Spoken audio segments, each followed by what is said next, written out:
Hi, everybody. I'd like to call the meeting back to order.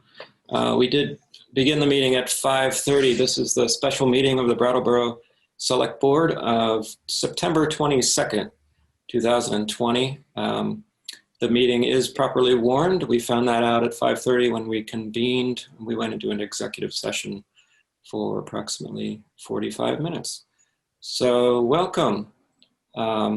I don't really have any official remarks. I'm going to just go ahead and say that I'm excited for this meeting. This is sort of the very end of a very long process for this board and our community, and it's the very beginning of a process for our community, and I'm feeling very positive about it myself, and hope everybody else is too. Excited to get moving and form our committee, which is our main order of business. We have one other thing to do.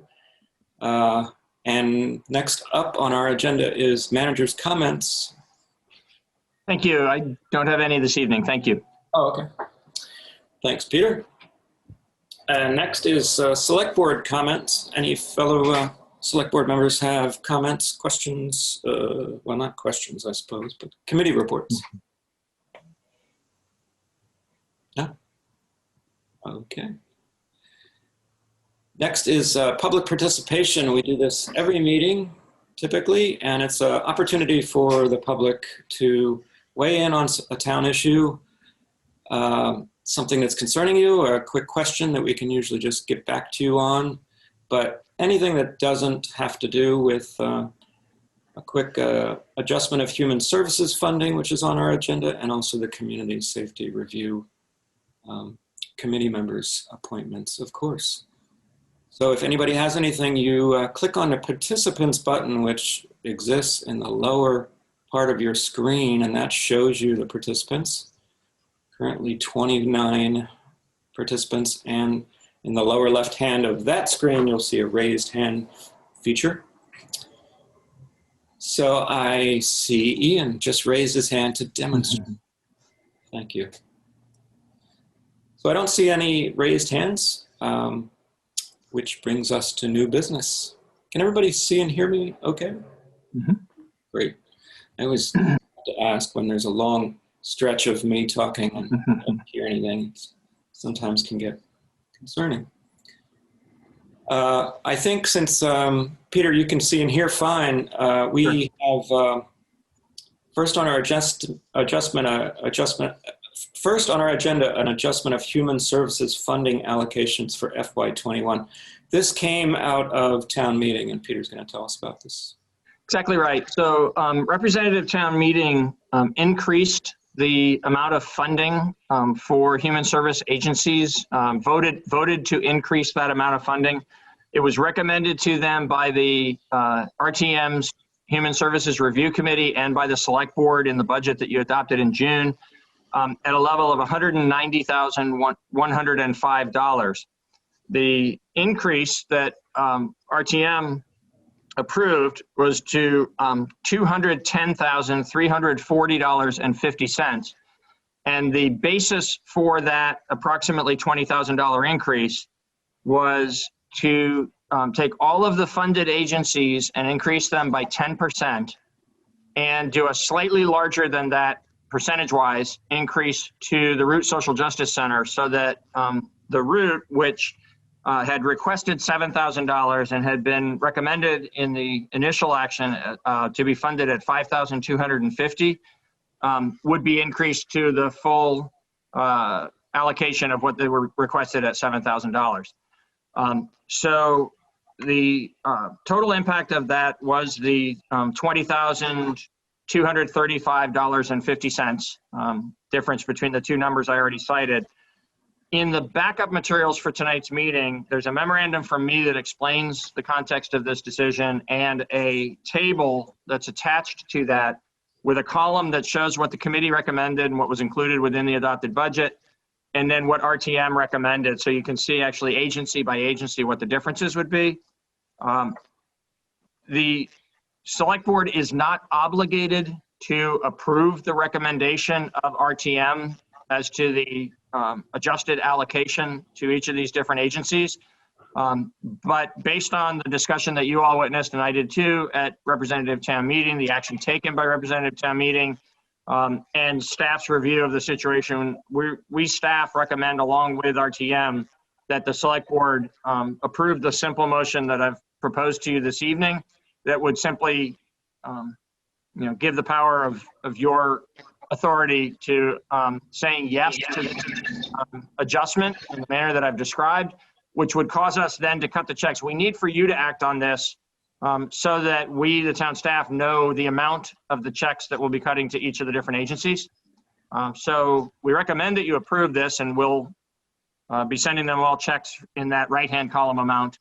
If you take some other action, then I'll follow the direction that you provide. Thank you for that summary, Peter. Board members, comments? I'd love to make a motion. Sure. Does anybody want to speak to it? That's our tradition. Oh, by the way, Patrick, if you're listening, it looks like Liz needs to be unmuted. See, it doesn't just happen to you, Brandy. It just only happens to me on purpose, Tim. I don't even know what that means. I've never That's a done it joke. on purpose. Well, I have a cold, so I'm going to cough a lot. And each time I do, I'm going to try and unmute, and then I'm going to mute, and then I'll need to be unmuted. Okay. Well, we'll work on that functionality soon, I guess. So yeah, whatever you'd like to do. Daniel, you want to make a motion? Sure. I move to approve FY21 funding for human service agencies in the amounts recommended by majority vote of representative town meeting on September 12th, 2020. Great. Daniel has made a motion to approve FY21 funding for human services agencies in the amounts recommended by majority vote of representative town meeting on September 12th, 2020. Are there any board members that would like to discuss it?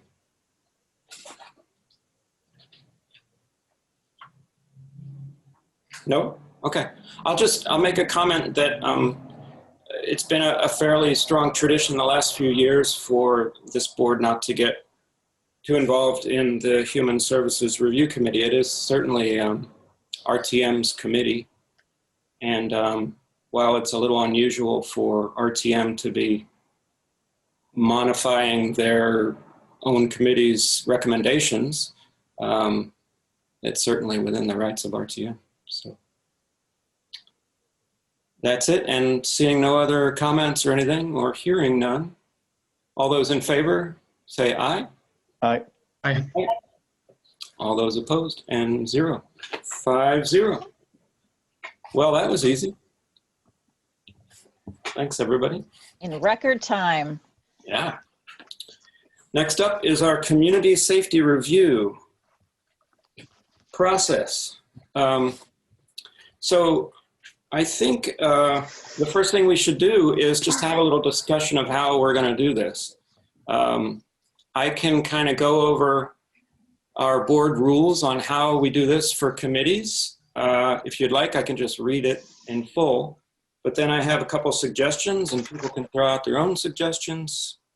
Do you want me to go ahead and start? Yeah, I think if you could read the board rules, that would be helpful for everybody.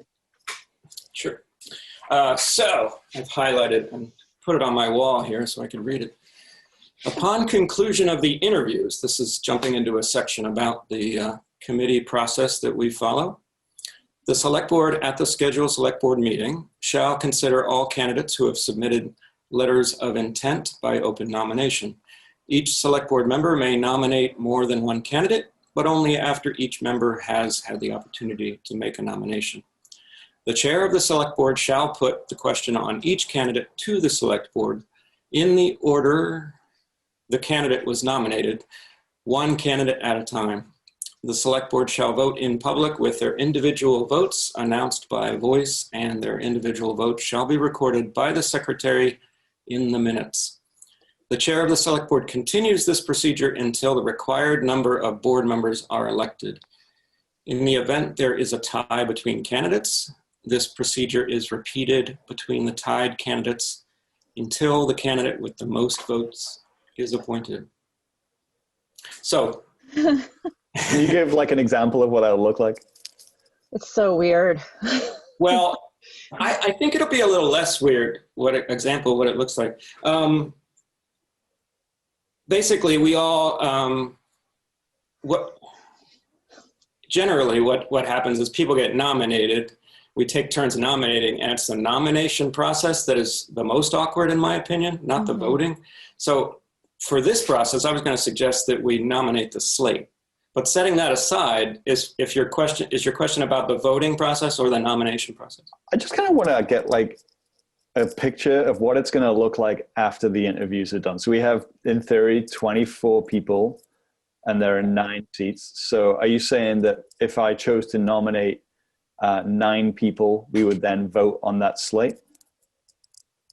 No. All right. So tell me more.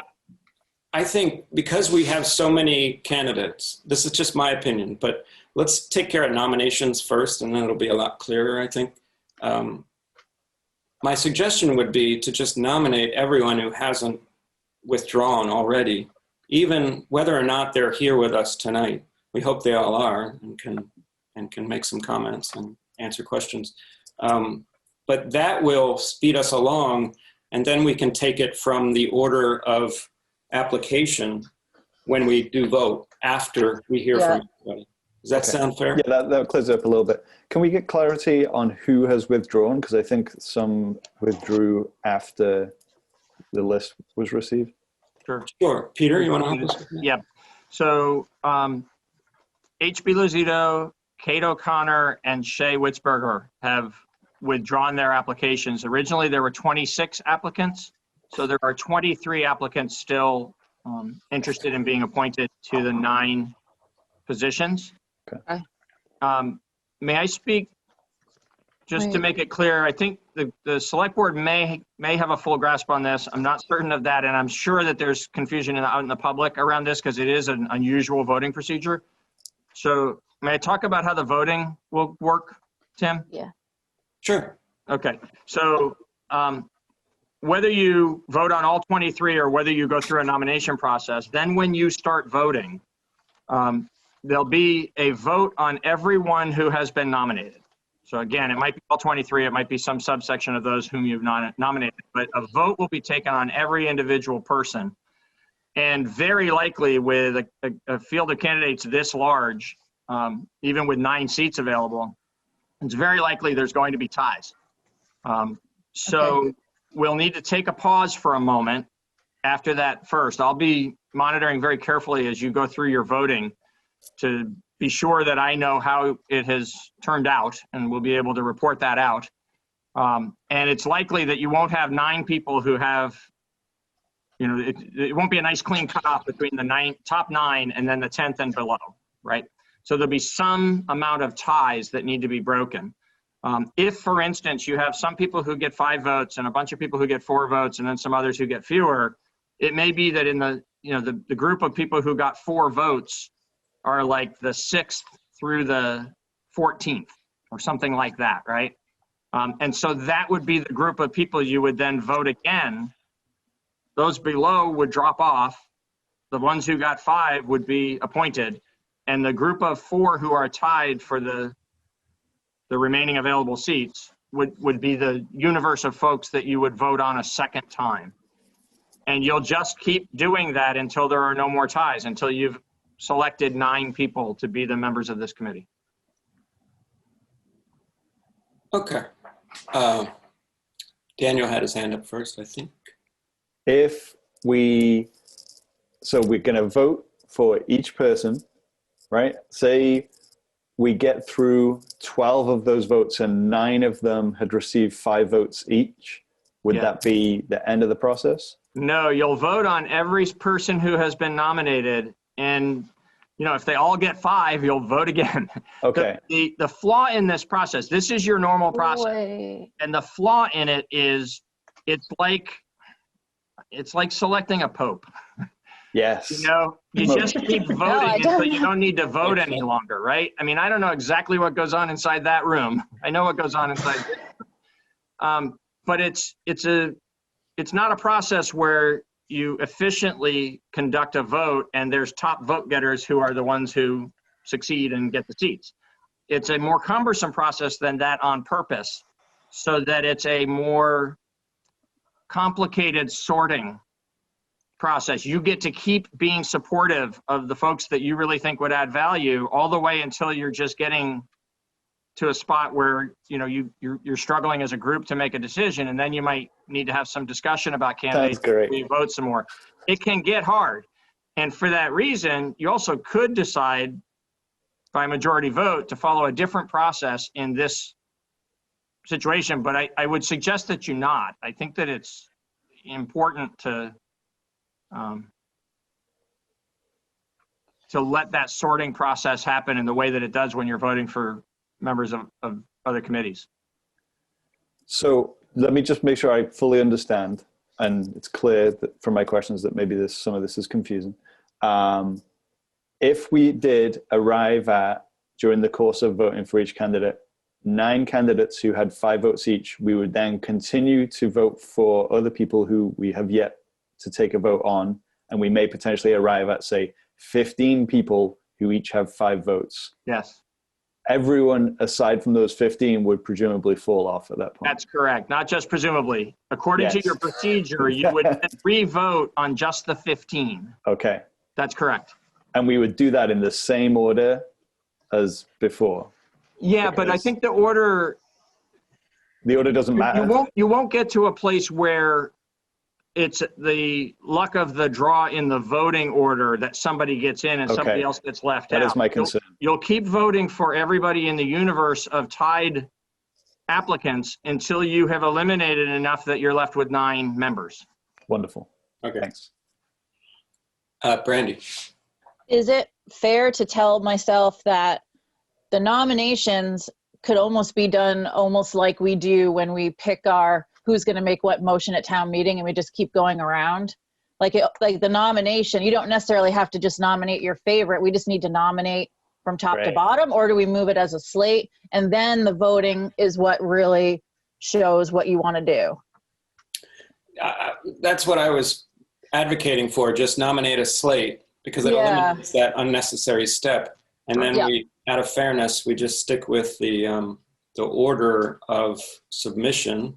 Right, which is on that first sheet that we got a long time ago. Now, if everyone, well, Peter, I'm glad you sort of described it in the way you did, because it actually is totally different from the way I was thinking about it. But that's okay, because I don't think it changes it substantially. Okay. But thinking ahead, trying to make this go efficiently, and I want to show everybody what I did. I made a chart here, right? Okay, so this is the order where everybody applied. Unfortunately, I had the original list, so I had to cross out those 3 names. And across the top is each of our names. Share your screen, Tim. Sorry?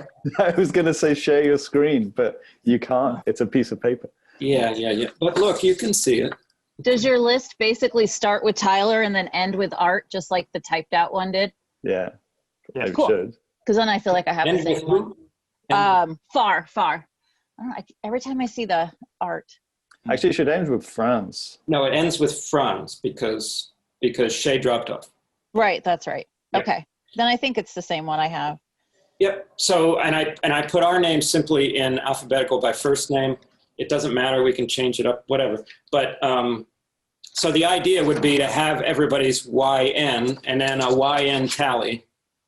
And then my last column is, because my own thinking was certain people will go through into the next round and certain people won't. So I was just go through and then yes or no. But it's pretty much the same thing, right? And will this be helpful if I produce something that people can refer back to and share with for the record? Sure, yeah. We had actually intended to take good notes during the process and type up something that would reflect the results once we know what those results are. I don't know how complex the reporting out of the results is going to need to be. We'll see how many ties you need to break. Just reading our rules, it says that each candidate gets voted on by each select board member by voice. So I wanted to make sure that there was a way to record each. Absolutely. I think that's fine for you to have that. I think it's good. Yep. Great. Liz? I just want to make sure that we're nominating everybody so everybody gets. Right. Yep. Absolutely. That's how I understand Yeah. it. And if I thought it was fair, even if they couldn't make this meeting, whether they or not they can't make the meeting might influence our votes, but it shouldn't influence the nomination slate, right? Sure. Okay. Everybody got their application in on time. That's what matters. Right. Absolutely. Absolutely. Okay. Wow, that is complicated. I know, everybody joining us is like, good Lord. No. But no. And there'll be a little puff of smoke once we've done it all. Yes.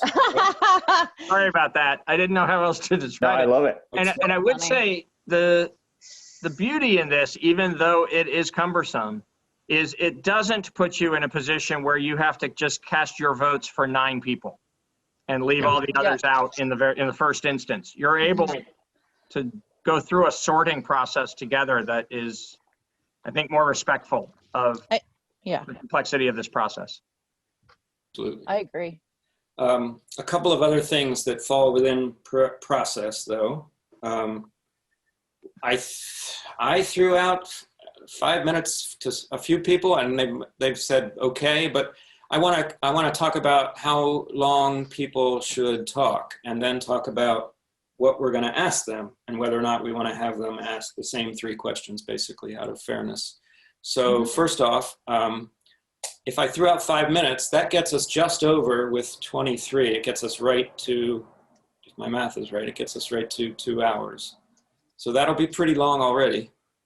I can time it here. I haven't figured out a way to put the clock on the screen, so I'm not going to bother, but I promise I can time it. Ian can help me. Right, Ian? As the clerk, I'd be happy to do that if you'd like. I didn't want to, lay that on you, but if we both do it, we could probably get pretty close. And I was thinking of doing, saying 5 minutes, everybody gets 5 minutes regardless of how they answer questions or how quickly it goes. And at 4 minutes, say, I'll just blurt out, you got 1 minute left, or we have 1 minute left. Great. Does that sound good to everybody? 5 minutes is a good amount of time, actually, once you start talking, I think. And I guess for the public's knowledge, we've already received applications which were informative as to why and to what qualities people would bring to this, committee process. So it's not only this 5 minutes. Absolutely, absolutely. The 3 questions, a board member reached out and asked Peter for suggestion. He actually suggested 3 questions. Great. I'm fine with those. I don't know if I do have it in front of me, actually. I'd like to propose a question. Okay. You want me to read Peter's suggestions? Not to put you on the hook there, Peter, but Go ahead. I thought they were good. Peter's suggestions were, why do you want to serve on this committee? Pretty good one. Second question, do you have any potential conflicts of interest or conscious bias that we should know about? Third, is there anything else you'd like us to know about you before we vote? So all 3 of these kind of cover a lot of what I'm interested in hearing. Clearly, people can answer some or all or whatever. Daniel? I don't want to duplicate anything, so I think the why you want to be on the committee was already answered in their committee applications. I would like to propose the following question. What is your personal experience of being policed, oppressed, or marginalized?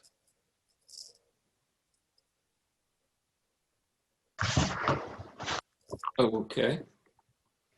How does other board members feel about that? Well, it seems relevant.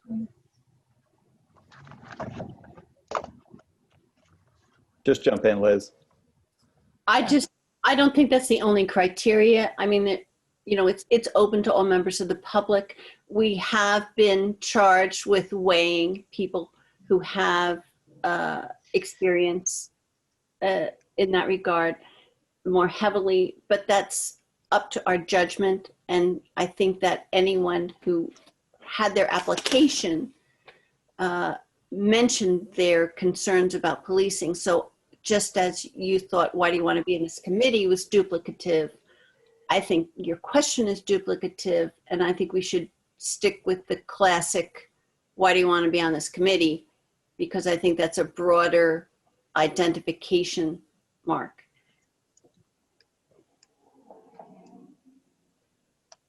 I would agree with that.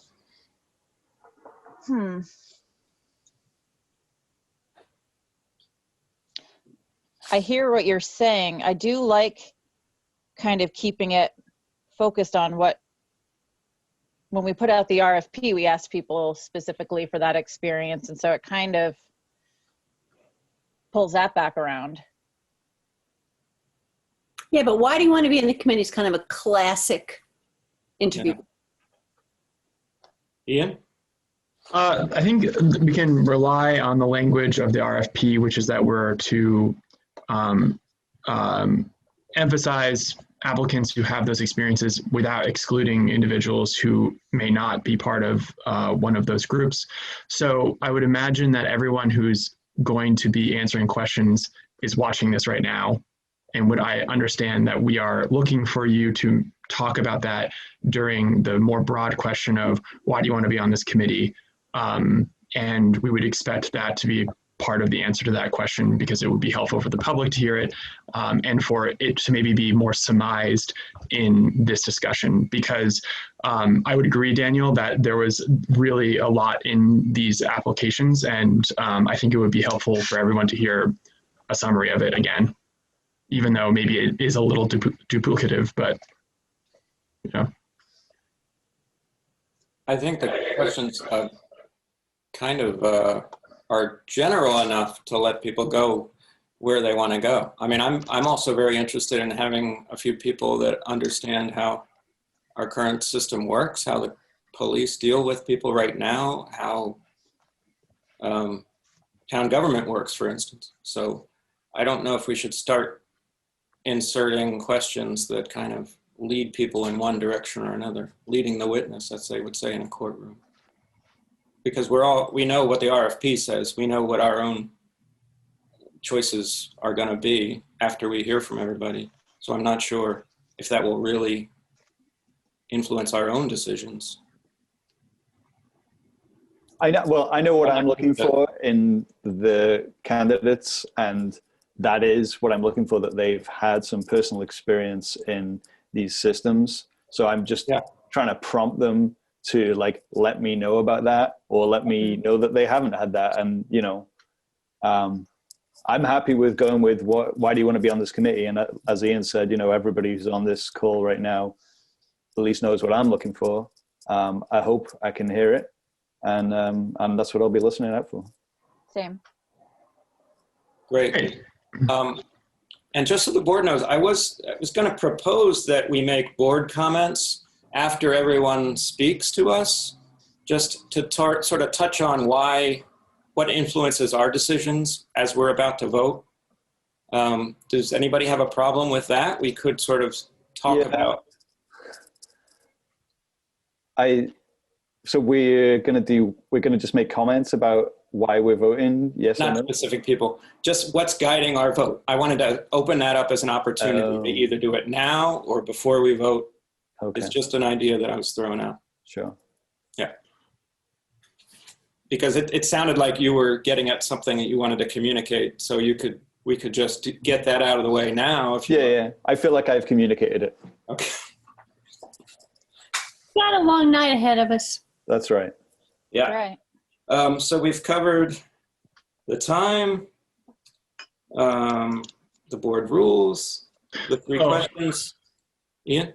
Are we going to ask them to just answer all three questions? Like, we're not going to interrupt them. They know what three questions we want them to answer, and we'll just let them talk for 5 minutes and then move on? Or do you want to ask each question individually? I think that would be fairer. People might forget. Okay. It's also a high pressure situation. They're on TV. Let's just ask them the questions and give them the fairest chance. So one at a time, and okay. That'll help keep everybody on track. Yeah. Sure. And I'll ask someone else besides the chair to ask the questions maybe. All right, Tim, can I ask, can you just repeat the questions for everybody one more time so our Absolutely. applicants can think about it while they're in the queue? The suggested questions were, why do you want to serve on this committee? Do you have any potential conflicts of interest or conscious bias that we should know about? And third, is there anything else you'd like us to know about you before we vote? Thank you. Sure. Okay, is there something I haven't thought of? Oh, a couple procedural things. Patrick alerted me to the fact that there is at least one caller. I'm trying to remember. Callers can do *9 to raise the hand, I believe. And then I'm not sure how the muting quite works because I've never done the calling in thing, but I think there's a *6 to unmute after Patrick gives you that ability, but I'm not quite sure how that works. If anybody's name, because I think it's kind of locked, you can't really change your name. So if you see your name as a candidate coming up and your name that appears in the participants doesn't really tip me off very well because it's someone else's computer, just raise your hand so that I know that that's probably the next person. Does that make sense? I'm in trouble if I'm already not making sense. So Quick question about the order. So we have an order of applicants in order that they submitted their application. So yeah. Say, for example, Tyler, who I don't see in the list, if they are not currently here, we're going to skip them and just move on to the next one and then come back to them if they show up at the end. We could do that. I'm not opposed to that. Liz? We got a special request from someone to go first. Shall we let that person go first? Sure. Absolutely. That was to Eli. Yeah. Eli? Mm-hmm. Well, first things first. We'll let Eli go first if they're here. And Fran Schreickman has his hand up. I don't know why. Oh, no. I see Eli's hand. Fran, we haven't nominated anybody yet, but let's go ahead and Franz, could you, Patrick will let you come on screen and ask your question or make your comment. Hello. Hi, I just was wondering in terms of the process, I was just thinking that it might be that the board wants to do a second round of questions when, if you get to the tie situation and you're trying to decide who you favor more. I just wonder whether you need to talk about that at all now as to whether there would be additional questions at some point later.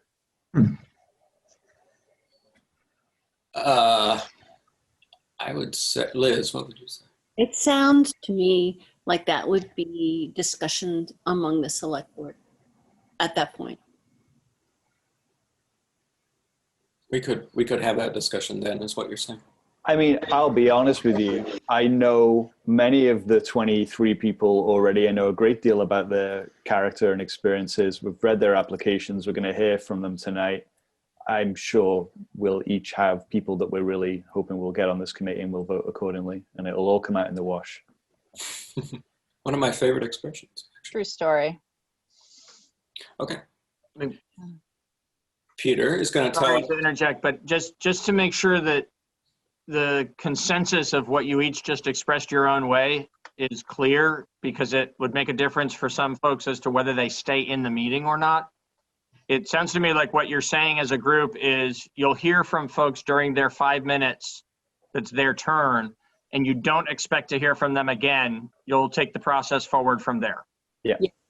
So people can feel free to leave the meeting when their turn is up if they have something else they need to go do. Yeah. Good clarification. Thanks. And I'd like to, Liz, go ahead. Well, I was just going to nominate the slate of 23 people. Yeah, before the nomination, I think I want to agree with Daniel that once we've gone through the list once, I'd like to take a moment and just make sure that anyone who wasn't there at the beginning, if they show up, we'll do the interview then. But then once we've started the voting and everything, I don't think we should then keep looking back to the list and back to the list. Like, we'll give it till that time, which will be 2 hours. And then we can, yeah. I think that sounds reasonable. Okay.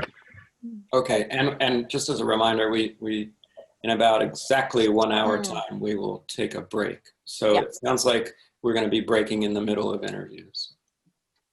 So anybody who's watching now and know that they're on the bottom half, they know that they can, well, it's only going to be like a 10-minute break. So you could start to calculate how long it'll take for us to get to you, but just keep your eyes open because we might have a few people missing and we might go faster than we think. Okay, Liz. I would like to nominate the entire slate of 23 individuals for the committee to be. All right. Peter, do you think we should read those names or should we just? Sure. No, you don't have to. I was going to ask if you thought it was necessary. Actually, I think it's not necessary because you will name each person as they take their turn in the interview seat. And what you can do at the end is name anyone who wasn't present for an interview. I think that's sufficient. When you're voting, it's also going to become very clear again. We'll be naming all 23 people when we do the results of the voting. And there's publicly available documents that are the 23 applications and the list of folks. So. Great. Liz has nominated the entire slate of candidates before us. All those in favor, say aye. Aye. Aye. None opposed, I assume. Thank you. So we're going to go to candidate interviews, and first up is going to be Eli, who has raised their hand. Thank you, Eli. Hello, can everyone hear me? Yes. Yes. Hello. Wonderful. Please let me know if my internet starts to cut out. Okay. So, my name is Eli Coughlin Galbraith. I'd want to start by just saying that I do have potential conflicts of interest. I am on the board of Out in the Open. I'm the treasurer. And I really appreciate you letting me go first because we had a board meeting scheduled for tonight. So I got to run off to that in a minute. Let's see, I co-own Shapeshifters, which is a local custom-made clothing company currently running out of the cotton mill. I don't anticipate that to be a conflict of interest, but I own a business, so I make a note of it. I want to be on this committee because I think I have a perspective on several pieces and several ends of town power. I'm a business owner. I'm a tenant of the BDCC at the moment. I'm transgender. I moved here with my wife in 2016, and since then we've tried our best to build community on several different fronts, both in the queer community and in the theater community and in the business community. And so we've encountered threats to our safety in different ways in all of these different spheres. And it has been something of a project to bring those experiences together and sort of cross-pollinate and say, when we are in a BDCC event, oh, this is how it works for us. This is how it works for me as a transgender person walking down the street. And I would very much like to be part of a committee that's dedicated to that sort of cross-pollination where we talk and bring together all of our experiences and say, oh, if I am being read as, if I have the right clothing and the right hairstyle and the right glasses on to be read as a man running a business, then I am treated very differently than the day a couple of Easters ago when I had my hair spiked up in purple and someone shouted at me outside of the Unitarian Universalist Church on Main Street saying, "It's a Christian weekend."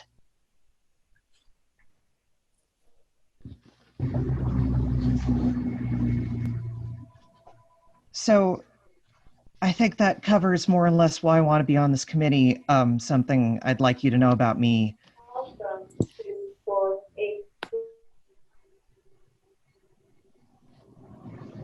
Go ahead, Eli. I think there's one other thing that I'd like the select board to know about me, which is just that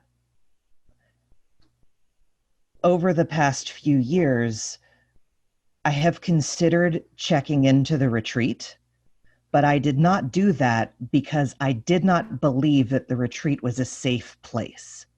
If I thought the retreat were safe to me, safe for me or people like me, I might have sought treatment there.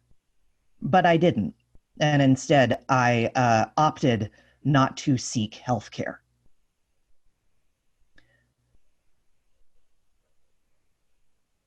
So that seems like a relevant point to community safety.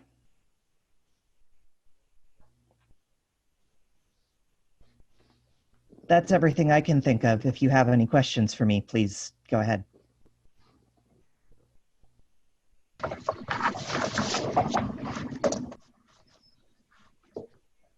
Hi, Thanks, Eli. Appreciate it. sharing that.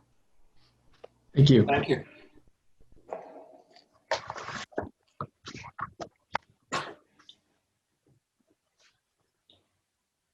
Okay.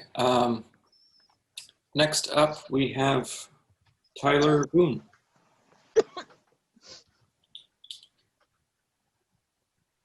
Oh,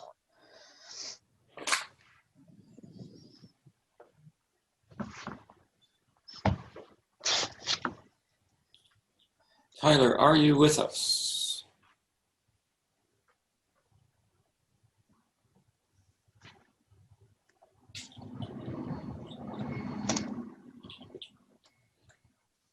Okay, I don't see or hear anything from Tyler. So we're gonna maybe ask Tyler again at the end of the list. Is that all right with everybody?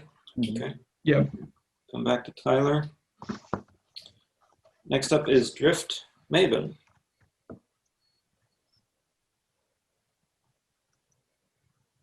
Can we say the questions for each person? Yeah, please do. I got distracted. I was trying to make my timer work back then, and I was hoping someone else could throw out questions. Ian, do you have the questions written down? I do. Yep. Drift. I'll start with the first question. Why do you want to be on this committee? And I'm going to start your time now. Sure. Hi, everybody. Drift Maven. I use they, them pronouns. Kind of, if not now, then when? You know, there's a national conversation going on. It's important, I think, to get involved in different ways. I feel called and compelled to present myself to be considered for this committee based on my personal and professional experiences and volunteer experiences. I enjoy working on committees with diverse groups of people. I've done long-term work on committees like that. I'm really concerned specifically about how public space is made welcoming and or sanctioning to folks, especially of marginalized communities, particularly queer and trans folks. Specifically with the police on a national level, queer and trans people report huge disparities in the way they're treated with police and public professionals.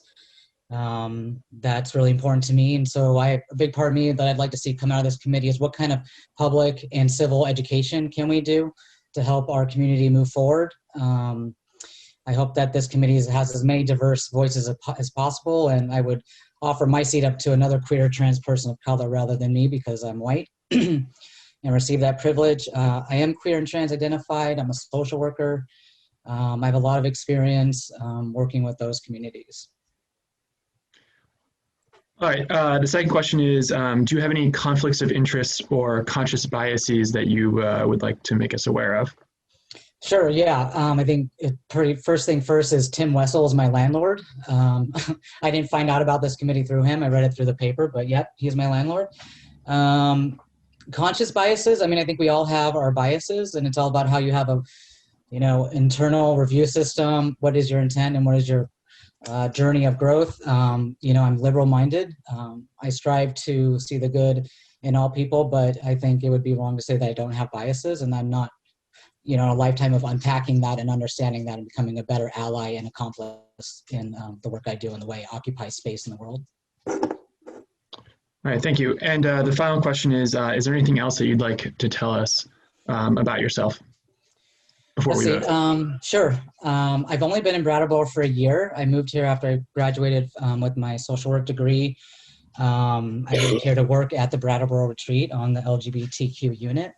I also think there's a great opportunity to involve how we include the Brattleboro retreat and our systems and agencies and police and all the ways those things are connected or the gaps in between those. And I'd like to see improvements at the retreat as well. I'm originally from the Pacific Northwest, so that's a big part of my identity. But that's why I moved to Vermont, this is my Northwest on the East Coast. So, yeah. Great. Okay, thank you. Thank you. Thank you very much. All right. Next, we have Kelsey Rice, if Kelsey is with us.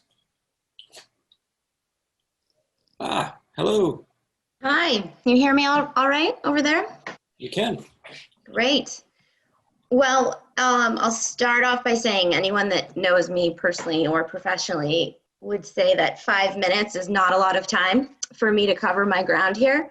But I will open with, why do I want to serve? Well, it's a pretty simple answer, is that I can, and our voices as survivors of domestic violence and domestic assault absolutely need to be heard in this community. I think when I give my public testimony, which I will do, whether I'm appointed or not, people are going to be pretty surprised by my perspective. It's really important that I say in this moment that there isn't anything unique about my story. I think maybe what the only uniqueness you may find is that I'm a service provider in this community working with folks impacted by abuse, domestic violence, both perpetrators and children and families impacted. And while I'm navigating that work and talking with folks in our community and holding space for the harm that they're experiencing, both perpetrators and survivors, I'm also continually navigating my process with the legal system and law enforcement. And I have covering my policing in this community take a lot longer than 5 minutes. And there are a lot of twists and turns, as Chief Fitzgerald can attest to, but I truly believe, and every time I tell my story, it's so important to honor the good work and the ways in which I have been served in a positive way, because I think we need to give that feedback very much. I think every time I've thanked officers and other people in our legal system for the work that they've done, they've been really surprised that they had any sort of impact in my process. With that being said, I think a lot of people are also going to be shocked by the gaps in our system. Yeah, it's not good. It's really bad. And I hear these same stories with survivors in our community. And I am so incredibly privileged. The fact that I've been able to reach this point in my process and growth speaks to that privilege. It simply does. I have social equity in this community, my socioeconomic privilege, my whiteness, I mean, it's huge. So holding that space for people, and it is absolute struggle on a daily basis for me still to navigate within this community as a survivor. The harms that I've experienced post my domestic violent relationship are huge. And a lot of that is trying to re-enter community. But I think, again, that's overall, for the most part, there's some exclusions to this. It's unintentional harm, and it's based in the silence that domestic violence thrives in. So, you know, I absolutely am willing and able to speak about it, and I'm definitely gifted in holding space for people in their struggle. So, answering your questions, conflicts, well, I work for Easter Seals, so that means that I collaborate with DCF. DCF absolutely is part of policing this community. But Again, I don't work for DCF, and overall I have really good things to say about their work, but they're also stuck in the system. And so, you know, it's difficult. It's really difficult as service providers to serve people in the best way we can. So yeah, I mean, I called Brattleboro PD a couple weeks ago to advocate for a client that needed information that she wasn't getting. But I don't work with the police in any way. And I would say I have a certain amount of leverage with getting information from their department at this point because of kind of the work that I've done. And I had a great conversation with Lieutenant Perkins, and he gave me the information I was seeking so that I could pass it on to my client. So I wouldn't say that's a conflict. Chief Fitzgerald, again, can speak to that when I give my testimony. Kelsey, you've got 1 minute left. Thank you. What else? I've heard a lot of conversation about, you know, defunding and abolishment and, you know, excessive use of force. And I do want to say that although we need to look at all of those things, it's really important that we keep in mind moments of crisis. Because yes, I have big issues with how we are policed in this community, but when I call 911, I need officers to show up as fast as they can with the ability to use force if necessary. It does not mean that I believe in excessive use of force, and I recognize that people of color and Indigenous and absolutely are disproportionately affected, even in domestic violence cases. But we need officers to have the ability to protect us. So it's really important that we don't rush this process. Anyway, I have so much to say, so I think I'll leave it at that. I think I answered your questions, right? Yeah. You did. Thank you. You brought it in perfectly at 5 minutes too. Thank you. Thanks. Thank you, Kelsey. Ooh. The host is, can you hear me? We can hear you. Wow, the We just host can't is, see you. I know, my video was stopped. That's okay. If you can still hear me, next is Annalise Griffin. Hey. Hi, Annalise. Hi, sorry, that was a unmuting problem. Hi, I'm Annalise Griffin. I use she, her pronouns. I want to warn you that it's bedtime at my house right now, and so there may be small children interloping during this. We'll try not to let them get too many more seconds than they need. I want to be on this committee because I have been working on a volunteer and a professional basis in the criminal justice system, not in the system, but adjacent to it for about 3 years now. I am a board member and a volunteer at the Brattleboro Community Justice Center. I've worked on several COSAs there, and I'm a member of the board. I also am a journalist, and I work on a contract basis with the Marshall Project, writing about and researching the criminal justice system. In both of those capacities, I've come to understand much more about the system than I, as a white middle-class person with a lot of privileges, have had personal contact with. And I've also had the opportunity to really come to understand how many alternatives to the system as it exists now we have, and what a interesting and timely conversation that is at the moment. And at every chance that I get, I am trying to choose to deepen my work in that field, especially with an eye toward restorative justice and toward things that are different than the way that we have been doing them. In terms of conflicts of interest, Mel, who's the executive director of the BCJC, specifically sent all of the volunteers and board members an email inviting us to apply for this. So that is not a conflict. And at the Marshall Project, I've talked about it with my editor there, and there's a standing sort of interest in having people who are system involved. I am personally not system involved, but I work with people who are. So neither of those should be overt conflicts, though I do have a perspective. I wouldn't necessarily call it a bias, but I do have a point of view, which has come from working with people who are system involved. In terms of other things to know about me, I grew up in Vermont, and then I lived all over the place for many years, and I returned about 4 years ago to raise this lovely family.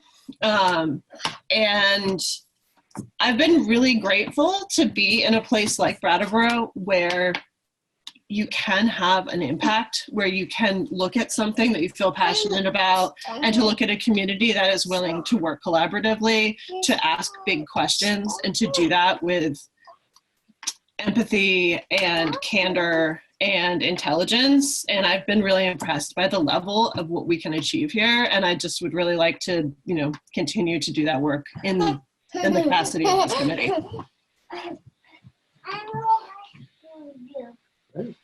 And that's it for me. And it's bedtime. Bye. May I ask just one clarification? Yeah. I have her at 3 minutes.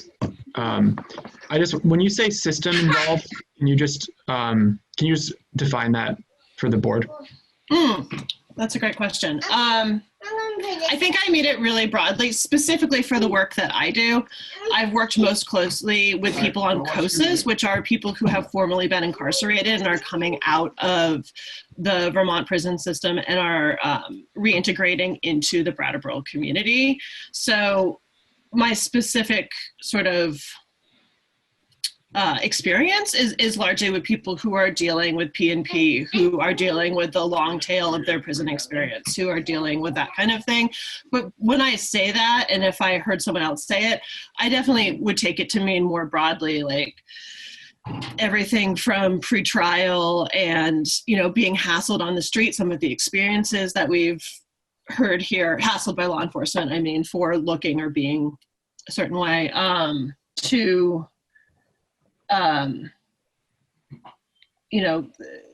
I would agree that DCF is part of the system. So, I mean it expansively, but when I talk about my experience, I'm talking more specifically about post-incarceration. Okay, thank you. Thanks, Annalise. Good luck Thank with you. bedtime. And Ian, I don't know if this is a good idea, but I have this too. I could hold that up so you don't have to interrupt. Does that make any sense? Or That makes more sense. give it a try. Sometimes people are not looking at the video, they're reading a document or something, so maybe just let it. I'll try that first, and then if it doesn't work, Ian will be the All heavy. right, very good. Next up is Cassandra Holloway. Hello. Hi. Let's make sure you can see me. So I am probably going to mix in a little bit about who I am with why I want to serve, because I feel like a lot of who I am is kind of how I show up in this community. I have been in the substance use disorder field for about 7 years now. We really want to focus on helping our youth and our families, and we have put a lot of energy into making sure we're serving our LGBTQ youth. We have a youth program coordinator. I'm the director of Building a Positive Community. Used to be Brattleboro Area Prevention Coalition. And our youth program coordinator, Jack Clark, I made sure that I got a grant so that we could serve our LGBTQ community of youth, because they're really at high risk of substance use compared to other youth. And we've broadened it quite a bit, our attention to making sure that we're focusing also on our youth that are BIPOC youth, because they also have some risk factors as well, just because of our systems, and also just other stressors that people who are not BIPOC have to have. So I really am looking forward to serving, because I've worked with the police department quite a bit, actually, because of the work that I do.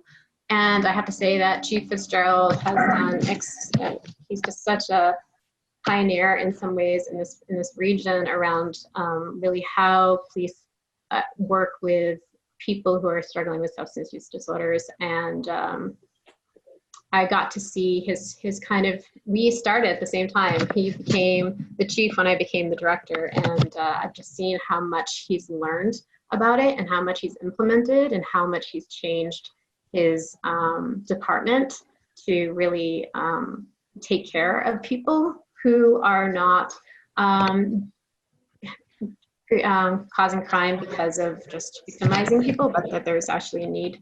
And I definitely believe that, I know he's leaving, which breaks my heart, that, you know, whoever, especially with this process, whoever takes his place along with Mark Kerrigan, that, and other officers there, that they will take this very seriously and integrate it based on his leadership. I also work with Human Services. I've worked with people directly, mostly around housing. I have a lot of connections around housing and human services from my time of working at SEVCA as a housing stabilization counselor. And I have really, and I think that's really useful because I can hopefully talk to some people who've been impacted in those housing sites because of my relationships with those housing organizations or in housing, like when it was a housing trust around like Canal Street and Clark Street and such. I also have a strong network around the continuum of care from, you know, including recovery and treatment. I was part of a consortium of substance use. I was one of the main members of the community opioid response team that ran before we got the consortium of substance use. I am on the board of the Turning Point Recovery Center along with Mark Kerrigan. And I also want to say, as far as conflict of interest, Chief Fitzgerald is on my steering committee. And I don't know if that's going to be the case when he retires or not. We haven't had that conversation. And I really am committed to this community. I've lived here for, I think, 20 something years, since 1997. Lived here or worked here. I plan to like live my days here. I live right in town, and I just have a deep love and commitment to and belief in this community. And I really want to use what I know as far as community-based behavioral change and what's actually human services can do and their challenges that they may have when there's proposals, and use my networks and my knowledge to really help this process along. And I also personally want to learn. I want to, you know, my eyes are opening, as many of ours are, and I just really want to, I'm an experiential learner. I like to learn through the people and their experiences. So I'm really looking forward to just receiving as much as what I'm offering. So I think I hit everything. And yeah, I really appreciate your time, everybody. All right, thank you. Terrific. Well, next up we have Scott Cooper. I think I'm saying that right, hopefully. Is Scott with us? Yes, I am. I'll start my video. Wonderful, thank you. Welcome. Hello, good evening. And possibly to help Ian out, I do have a stopwatch here, so I'll try to keep it under 5 minutes if possible. My name, as was correctly pronounced, is Scott Cooper, and I use he, him pronouns. First of all, I'd just like to say that I'm extraordinarily impressed with the candidates, and I don't think I'm being falsely humble or disingenuously differential at all by saying I feel really sort of unqualified compared to those that have come before me, and I have no doubt will come after me. Nonetheless, I can sort of walk myself through the questions. The first one, why do you want to serve on the committee? I think the first one is largely personal. I do have one black child and one white child, and I'm constantly having the most fascinating conversations with them. And I believe serving on this committee would really enrich those conversations with my children. And they also would give me an awful lot to contribute. second thing would be, I'm the minister of the Center Congregational Church on Main Street. And I would want myself and my church to really become imbricated in the community. And I sort of see this as another potential means by which that could happen, to become more intimately involved and invested in this community as we are on Main Street. I think the third thing was that I'm really interested in educating myself, just like I believe Cassandra said. I'm relatively new to the country. I've spent about 25 years overseas, most of which has been in Africa. And so I've only been in the United States for 2.5 years, and in Brattleboro for 2 years. So I'm very much interested in learning not only the local sort of law enforcement context, but also the national one. I realize that sort of delegitimizes me or makes me less qualified, but it is nonetheless true. I'm really interested in learning a lot more about the United States context. 4, I would have to say that I desire to serve on this committee because I'm in large part motivated by my faith. And when I say that, I mean that my particular faith tradition really emphasizes the concept of justice, because there cannot be any peace in any community without justice. And so I'm motivated largely by that. And I would say lastly, I see myself, and I would like to be a bridge builder in the community. I have to be within my congregation, which holds divergent views, and I would want to continue to be that in the community. What else about me? That's the second question. Well, I have a PhD in history, so I really tend to look at things from a historical vantage, and my focus usually would be in totalitarian or the history of fascism. And so I'm very much interested in law enforcement and can provide a historical perspective with that. I have been a crisis intake worker at a homeless shelter for 2 years, but that was almost in another lifetime ago. And finally, I have had an experience of police brutality. I lived in a Black African township for 20 years. And I was almost killed by a police dog, which was set on me specifically because I was white and because I was a North American. I almost bled to death. I had to hide in a hospital. I had to get consular support and an attorney to prevent the police from getting me in the hospital. I've got lots of scars and holes because of that experience. So I'm very, very sensitive to dogs without leashes and very sensitive to police brutality.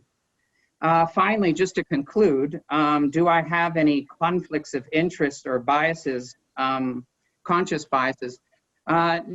No, I don't believe I do, although when I'm with conservatives, I tend to really argue hard for a liberal perspective. And when I'm with liberals, I really tend to argue a more moderate or conservative position, just to make sure that everybody is just sort of evaluating things fairly, and everyone is educating each other about various perspectives. Again, that ties back to the building bridges motivation. Thanks so much. Oh, perfect. Thank you. You went a little bit over, but that's fine. Thank you, Scott. Okay, so we did Eli, and next up is Douglas Cox. If you could join us. Patrick will be sending you a little notification there. Hello. Hello. Am I? You are. You're with us. First off, so I live out on Sunset Lake Road, and I got notices early on about my internet being unstable, which happens when you live out out on the edges of town. So if I break up a bit, that may be the issue.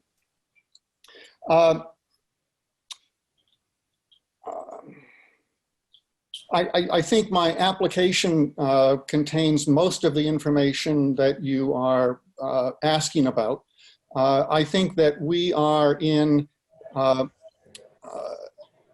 time of great opportunity, that I think there's the opportunity, that we have the opportunity to improve and strengthen our culture and our community in ways that don't come around very often. And I think it's important that we take advantage of that and that we do it as best we can. I'm sure that we can't do it right. And that I think there's the opportunity not only to make Brattleboro a better community for everyone to live in, but by modeling, make the United States a better place to live, and by extension, with making the whole world a better place in terms of understanding the use of government power and how that works in our society. I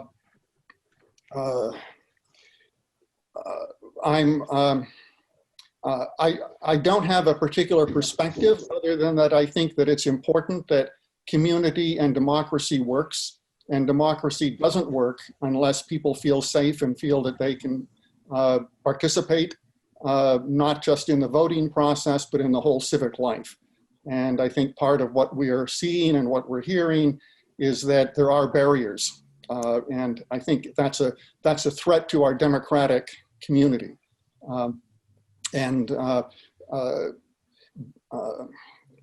Finding ways to overcome historic patterns and to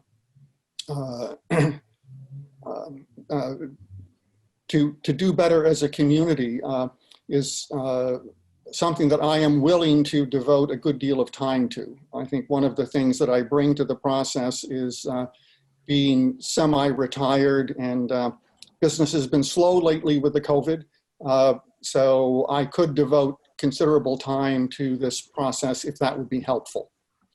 I have, I think, 20 years experience as a representative town meeting member, but not recently. This is mostly in the 90s and 2000 aughts. I think I understand town government. I think I understand the town politics, the various ways in which the community sees itself and understands itself. And that's something that I think I could help to bring to the process.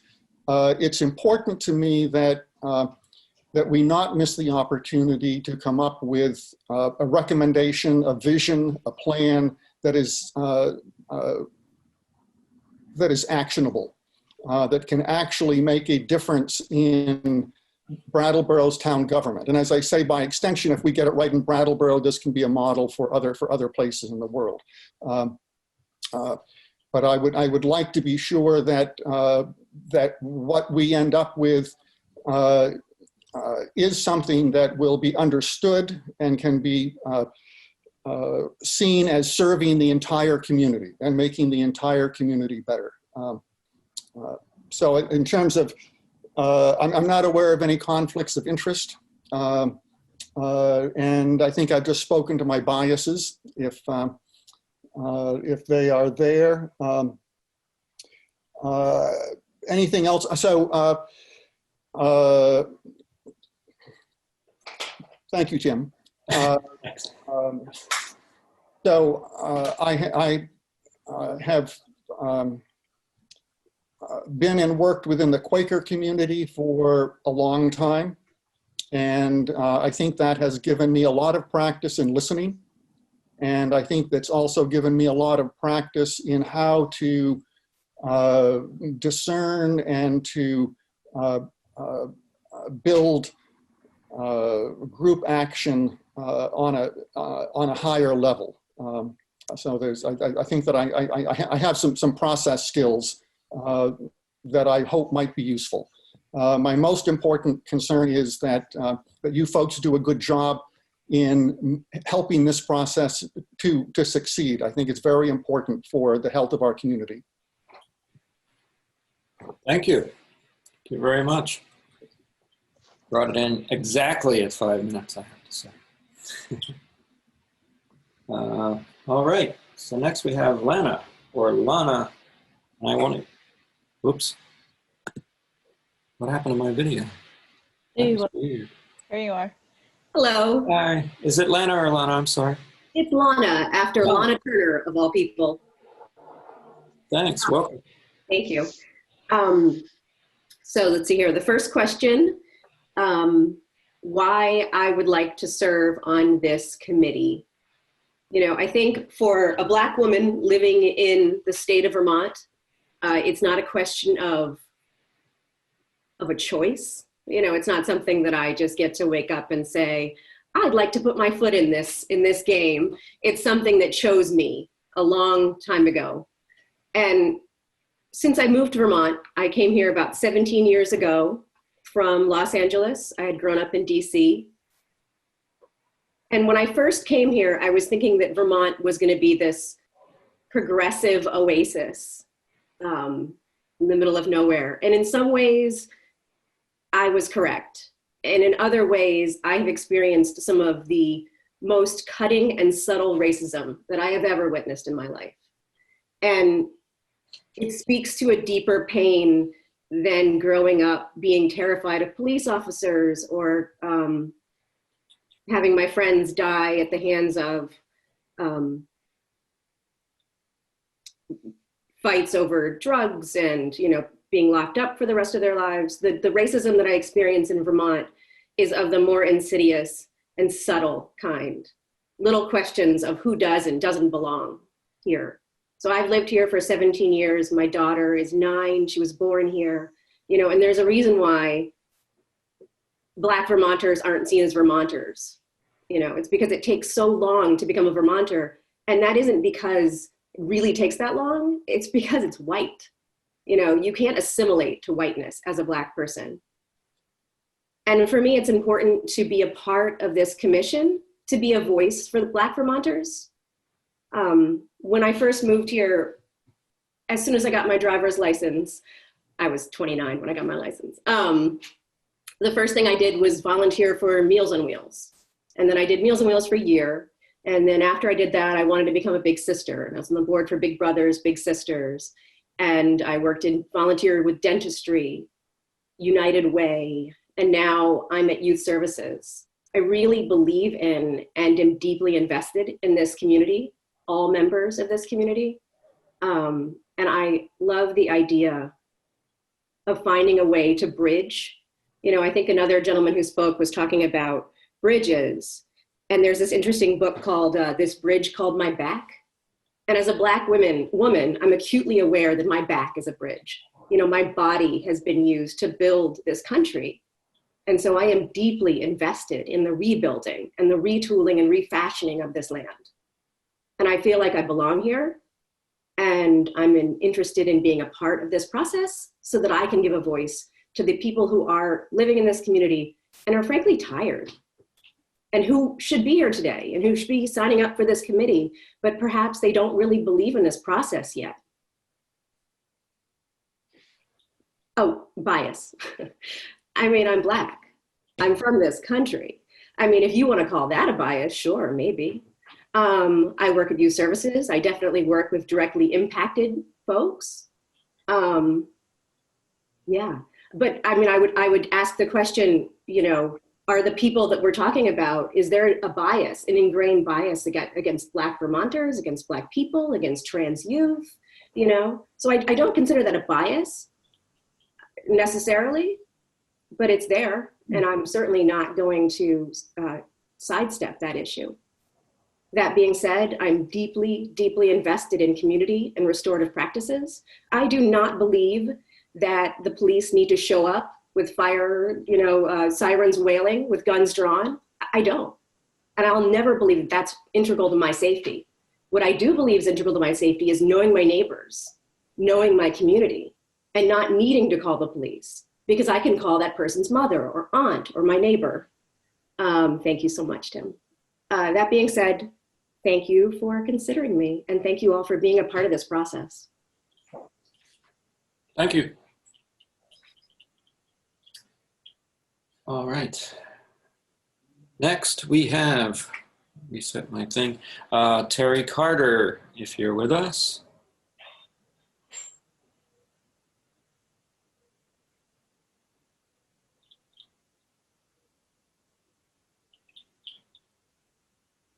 And, oh, hi, Terry. And can you see me? Yeah. Yes. I can't see can you see me? Hello? We can see you. Can you hear me? Yeah.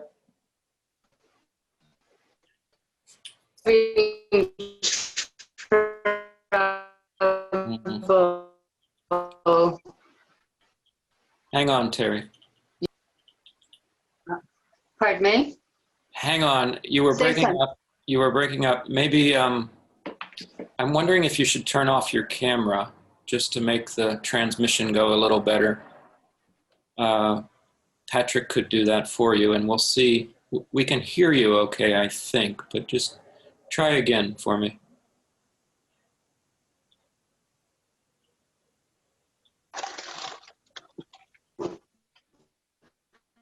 How is it now? It's not good yet. Okay.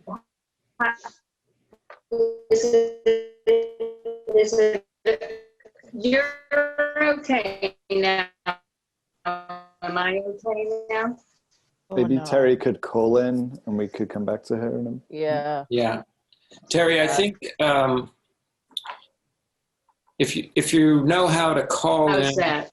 Oh, well, I just heard you there. Can you count to 5 for me? Maybe give you something to. Hello? I think there's a delay too. Maybe, maybe Patrick can reach out to her. Hello? Interim. Yeah, I think Patrick might have just turned off her camera. Let's try one more time. Terry, can you hear me now?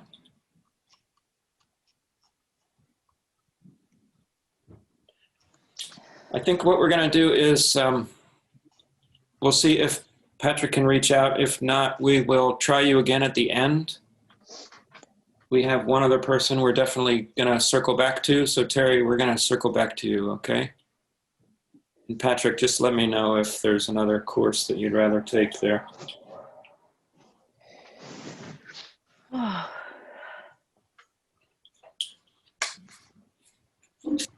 Okay, so next we have Malika.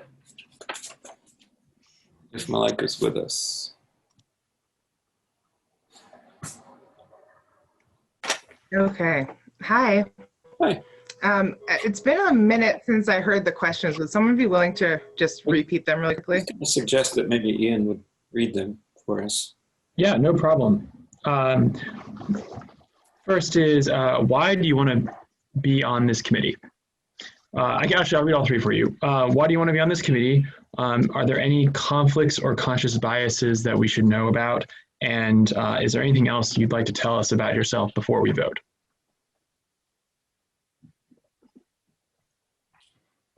Oh, hang on, you're muted.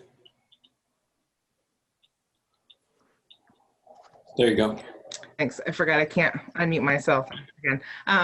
Yeah, so I mean, I'm really, it's really important to me that the perspective of people who have interacted with the mental health system is included on this committee, because I think that's a really important part of this community safety review, and also, of course, a group that has a huge amount of interaction with law enforcement. So that's my motivation, and that I've spoken to you all before about my experience of receiving services and having interactions with the police initiated by crisis. But I've received services at almost every level of care in Vermont, been a patient at the retreat as a child, as an adult. And I work for HCRS. I'm a leader there and manage peer support services, and have done a lot of mutual aid organizing in Brattleboro. And I do have a conflict of interest that's a really important one for you all to be aware of, which is that Shay Witzberger is my partner. She was not planning on applying at the time when I submitted my application. So that's important for you all to know. Yeah, and I think I feel confident about our ability to navigate that if you all feel like that is appropriate. And also I understand if that doesn't feel like it's appropriate. That's fair. We have plenty of time left. Did you want to say anything else? I saw that you went on mute, which means that Patrick has to unmute you. Sorry for that clumsiness. Sorry, yeah, no, I don't think that I have anything else to add. I think my application lists the relevant things and I've spoken with you all before, so I think you have the information that you need. Thanks. Thank you very much. Next, we have Darlene Derby.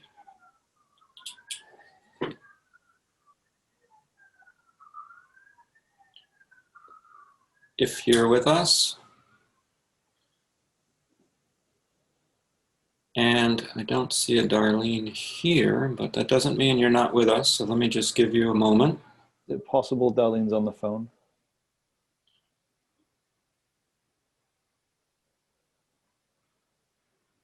I'm looking. It's possible. Darlene, if you're on the phone, as I said, I think you can do *6 to unmute.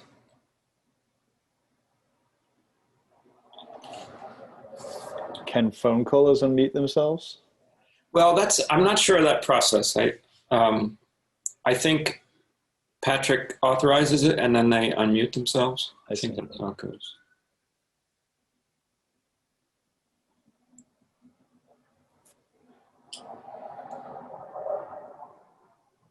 Okay, well, I think what we'll do, oh no, that's all right, sorry.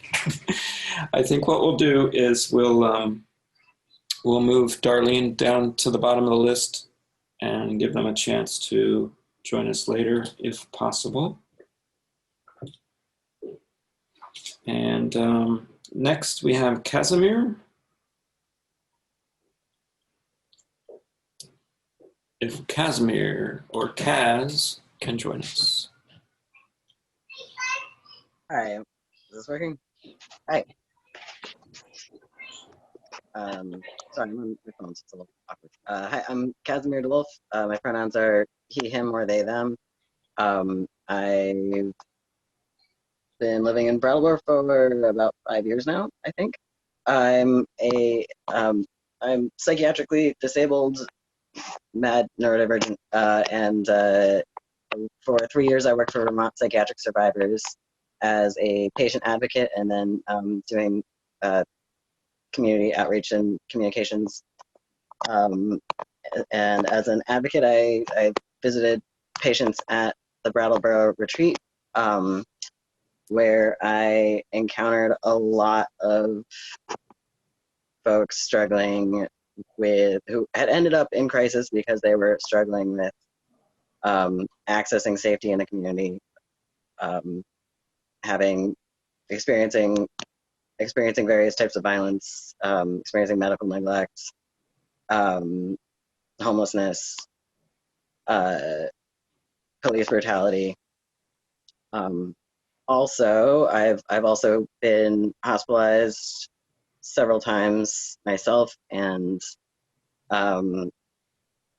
when in crisis, we call, we call a suicide hotline, or we call a peer support line, or we call 911, and inevitably, if there's an intervention, the people who show up are police. So psychiatrically disabled people interact with police very often, and very often those crises escalate because police are not actually equipped to be a supportive presence to someone who's in a crisis most of the time. So that's really why I want to be on the committee, I also have other marginalized identities. I've struggled with homelessness myself. I lived in a storage room when I first moved to Brattleboro, actually, with my child. I'm a single parent. I have a mixed race, multiracial child who's also neurodivergent, and she experienced some violent behavioral interventions at Oak Grove Elementary School. When she was in kindergarten, I ended up pulling her, and she's at neighborhood schoolhouse now. She was routinely put in a closet while she was having meltdowns. She's sorry, that's a painful story.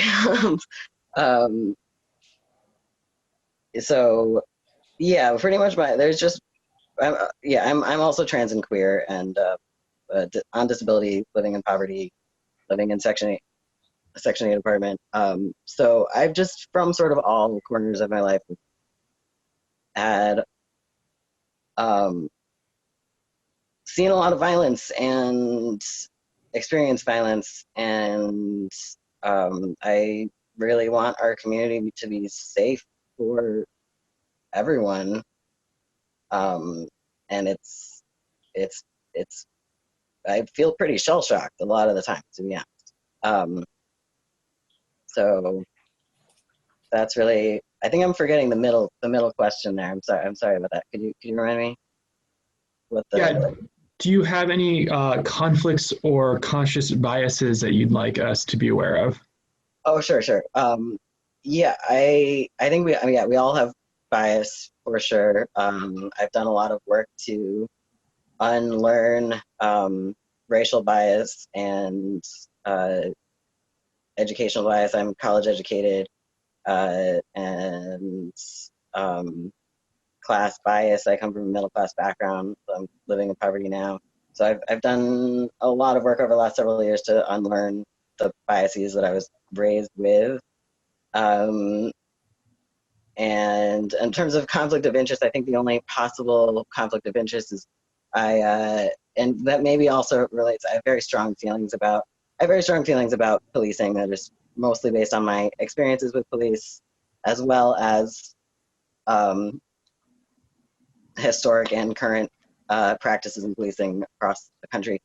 So a main conflict of interest I have in this is that I one time called Brandy a bootlicker on Facebook. So that happened. I'm sure we can move past that, though. I totally respect Brandy, and I think we've crossed paths so much in the community that I think we can move past that, hopefully. I think we're good. All right. Sorry about that. Sorry. That's 5 minutes. Thanks, Kaz. Yep. Thank you very much. Tim? Yeah. Can I just quickly say one brief sentence or less?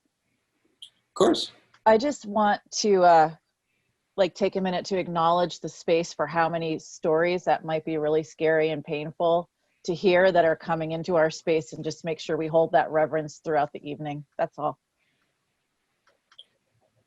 Thank you. And I'll just take the pause to remind everybody that we'll take a break soon, maybe in about 10 minutes, if that's okay with everybody. Next, Robert Dozier. Bob, are you with us? I hope so.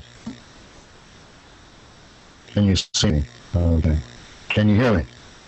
We can. There's a little bit of noise, but we can hear you fine. Okay. So I'll try to make this very, very brief. I think the reason why I would want to get involved in this is because I think it's really an historic activity that you're doing, and a very important activity.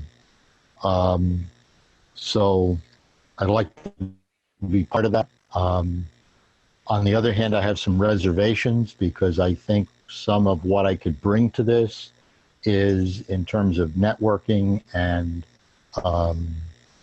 establishing personal relationships with people in different places. And a lot of that has a lot of restrictions in this age of COVID. and how that gets done.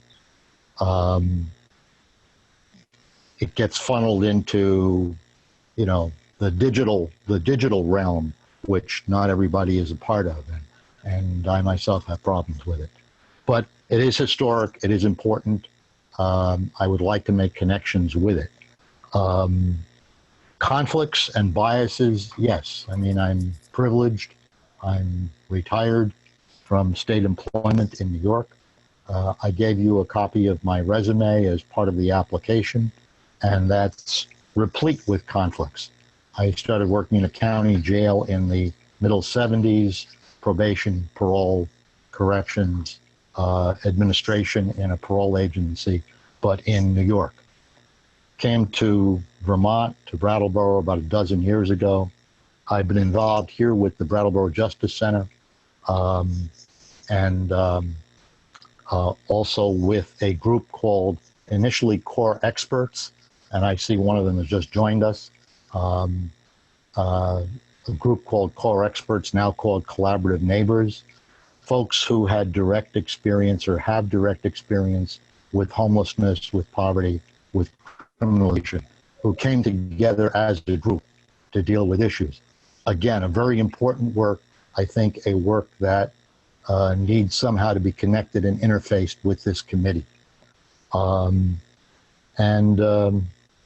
I think I'll leave it there. Anything else? As I did point out, I see that Darlene has joined us, so she's now available for her interview as well.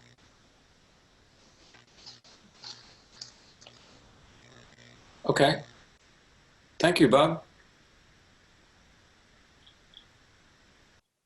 I think, board members, do you think, I think it's fair to go down the line and then back up, even though Bob pointed out Darlene's with us now. Is that all right? I'm just trying to keep it most fair as possible. Alex Fisher is next. If you're here, Alex. Looks like you are. Hello. Hi. I want to thank everyone that went already, holding feelings and stories and vulnerability that was shared. So thanks to everyone. I know there's not a lot of space to acknowledge that, so happy to give a minute to that. And also thank you to the select board. I in no way envy the position you're in tonight, and especially this bizarre voting process or selection process. So thank you for going through with this. Why I want to be on the committee, I just want to be clear. I'm not sure that I know if I want myself to be on the committee. What I do know is that I want there to be a committee, and I want there to be this process. And so that is something that I am wholeheartedly behind. As someone that has been working with the collaborative team on the proposal, on the qualifications for the facilitators, and also for the criteria for selecting folks tonight, and really highly advocating for folks with lived experience, I 100% stand behind where we've come to and what has been agreed upon in the process, as well as sort of what that stands for and where it is meant to go. I am in personal conflict of whether I am someone that should be on the committee. Reasons not to pick me are that I don't have lived experience of violent or sort of forced interaction with police, policing, and carceral systems. The majority of my interactions with DCF, with policing, with the mental health systems, carceral system, and with policing the schools is due to the fact that I am the adoptive parent of a trans kid of color. All of my negative experiences are indirectly through the experiences of my kid. And for that reason, it's not my experience. Those aren't my experiences to share. And I know that there are so many in this community that have such brilliance around what to share, who are better suited than I am. Skills I do bring that if you do want to choose me, because I did apply, I do think there are reasons that would be great. I'm connected to this community. I have been involved with the work of the Root Social Justice Center and Out in the Open for as long as they have existed. 7 to 10 years of my time in this town have been working with queer and trans folks and working for racial justice in BIPOC-led spaces and organizations. I was a co-founder of The Root and recently stepped out of leadership to allow BIPOC voices to take their rightful space in leadership and allow that genius to really be a BIPOC-only space. And I am happy to do the same for this space as well. There are not, is my understanding, a full slate of BIPOC folks on this, so I'm happy to stay in the running, but also, again, there's reasons to vote for me or not. And also, I have over 15 years of organizing experiences around alternatives to policing. And that does not mean that I want to burn down the police station. That does not mean I want to do away with cops. What that means is I want to create a long-term solution to create safety for everyone. Currently, we have very few options, and a lot of those options do not work for folks. And so what I am invested in is creating a multitude of options. And that's what I'm interested in here. Just looking at my notes real fast. Yeah, I think I don't currently have any conflicts of interest. The thing I want y'all to know is that this work is going to happen. I will be a part of this work, and this work meaning community safety work, alternatives to policing, creating a safe and just world on this committee or not. And I really just want the best committee to be chosen to carry this work forward. I believe in this work, and I'm not bound to being chosen. I'll do great, and I will show up 100% if I'm chosen. And I also fully support so many folks on the slate. Thank you, Alex. I think I'm gonna beg the board's forgiveness for calling the break now, if that's okay. We're through more than half. These are going very well, I think. So let's take a break until 8:10. Is that enough time, or would you like 8:15? Great, 8:10. Great.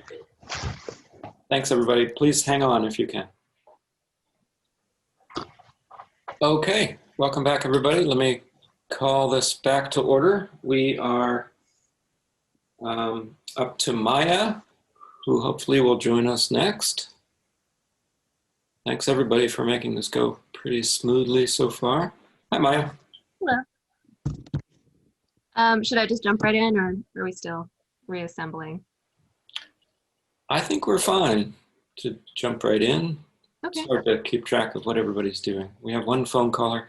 Thanks for asking. Go ahead. Okay. Hi, my name is Maya Schulman-Mensch. I moved to Brattleboro 2 years ago as part of my social work education. I was placed to do an internship at the Brattleboro Retreat in the children and adolescent residential program. So that's how I ended up here, and then I stayed because I really like this town.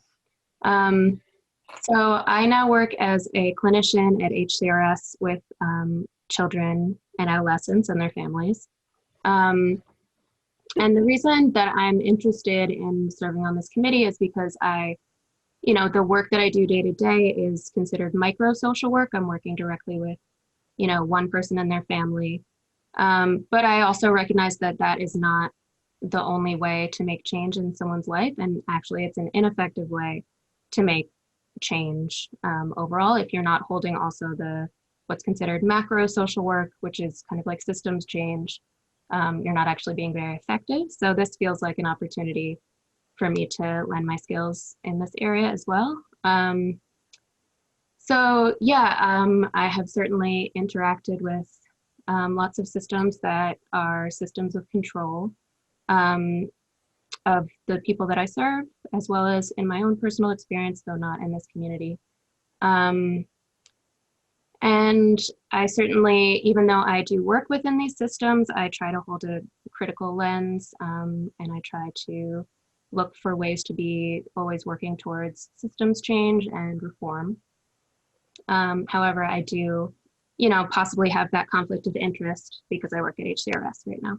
But I think that could also be a strength, so you all can decide that. I think of community safety as going beyond just policing. I certainly think of things like our food system, our housing, opportunities for recreation for young people, things like that. Those are all very much a part of community safety, and I think they're important things that we need to be working on strengthening. They're kind of like areas of need that I see in this community. And let's see, I have a total of 10 years working in mental health and nonprofit sector. So I do have some previous experience with, budgeting and grant writing and conducting community needs assessments. So that's, a set of skills that I could bring to this. And, my philosophy on criminal justice is that we need to be moving as much as possible towards decarceration and moving towards alternative models like restorative justice. And that we need to be looking at upstream interventions, like I mentioned before, instead of increasing policing. And really, I kind of believe in the resiliency of people and communities, and if they're given the basic needs that they need to survive, then people will thrive in those conditions. I guess I also have some group process skills as a therapist, so that's a thing. And I also believe in healthy conflict, so I don't believe in not saying the important thing towards towards justice, but I do believe in doing that in a healthy way. And I think that's plenty of information. Thank you for doing this process. It's really important. Thanks, Maya. Okay. Next we have Sonia. If you're here.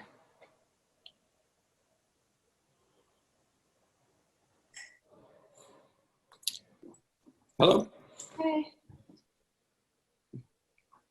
Don't know if that lighting will work.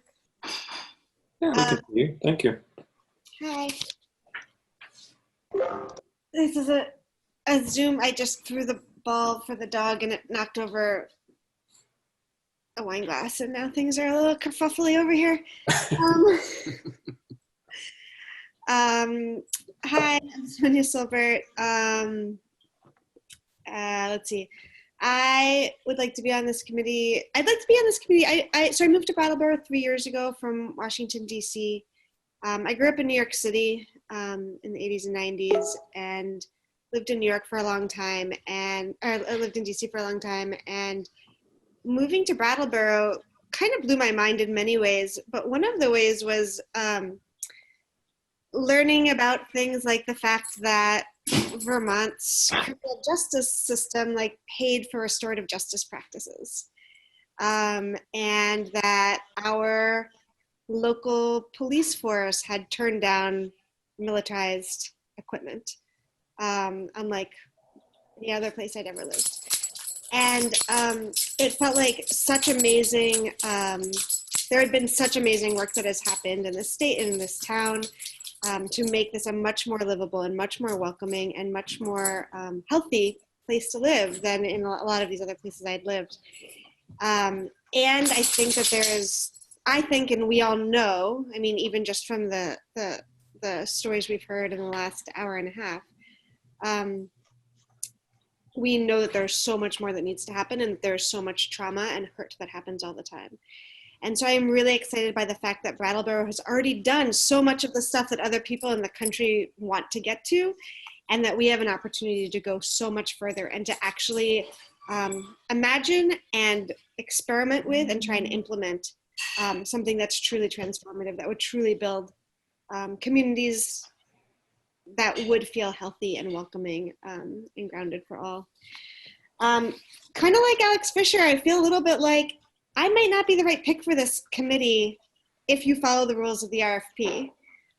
We have heard such incredible testimony from people with much more lived experience than I have. And I'm thinking particularly of Kaz and Malika and Lana And I'm really looking forward to hearing what Darlene has to say, because her application was really powerful for me. So I feel like these other folks like Kaz, Malika, Lana, Darlene are coming with such wisdom and such analysis that just feels so valuable for our town to learn from. So I don't know how many more people are going to fill those slots, but I feel like the things that I would bring are a lot of experience working with groups, a lot of experience working in group processes around systems of power. I'm a professional facilitator and trainer, and have done a lot of work around anti-racism in particular, particularly with white folks. I think I have a pretty good awareness of power dynamics and who has power in different spaces. Like, for instance, I really hope that you recognize that there's a lot of other places in our community where directors of social service agencies, for instance, have their voices really heard, and are able to get their opinions across in very empowered ways, and that this committee is a place for people who don't normally get their voices heard. So, like, for instance, I feel like I've got an acute awareness of that about that power dynamic. I don't know. I think that might be all I have to say. I think, and I don't feel like I have any conflicts of interest particularly. I mean, I think I'm bringing various biases of being a white person, being a landlord, a homeowner and a landlord, of having a lot of stability in my life, and not feeling like I'm someone who's under threat when I walk down the street. So I feel like there's a lot of biases I hold from that lived experience. Yeah, I guess that's it. Thank you. All right. Host has stopped my video. Well, thanks. I won't be offended. Next, we have Lisa coming up. Whoops. Just ignore that. And for Patrick's edification, Lisa is Ray L in the chat. Thanks, Daniel. Not chat. What am I talking about? Participants. Yes. Hand is raised. Hand is raised up at the top.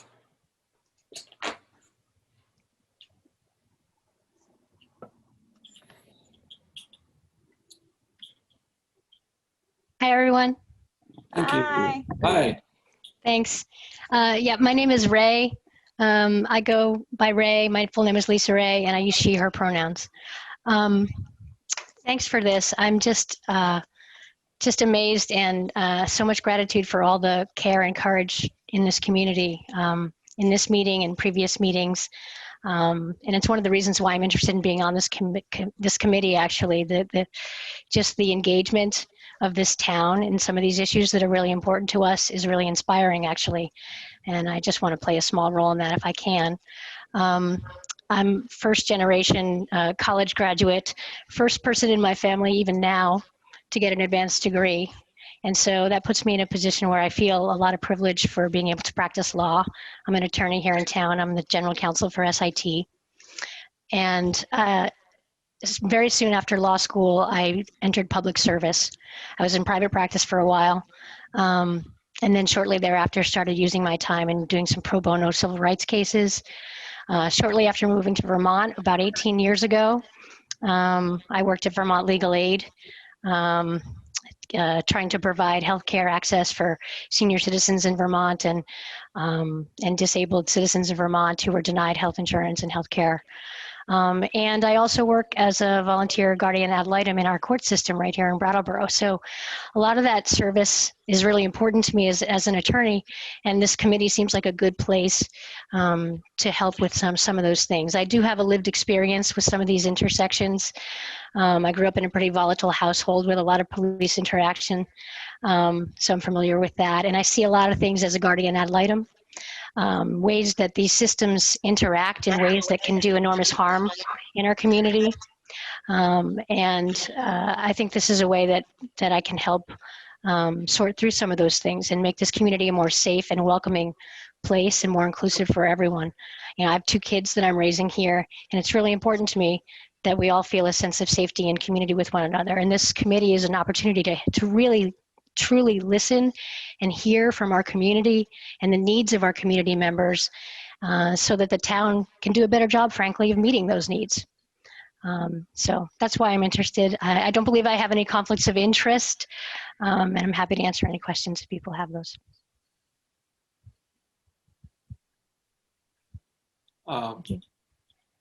We aren't really adding questions. Does anybody? You're welcome to use a little bit more of your time if you'd like, but if not. Nope, that's okay. Thank you, Ray. Great. We have next Art, who I happen to know goes by Far, I believe.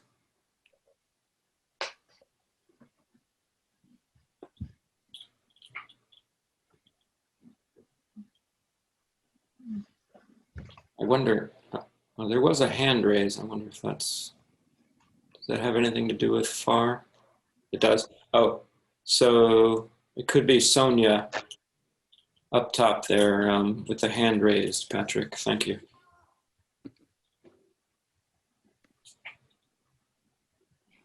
Hi, all. Hello. Sorry about the name confusion there. Sharing resources here, as is our want.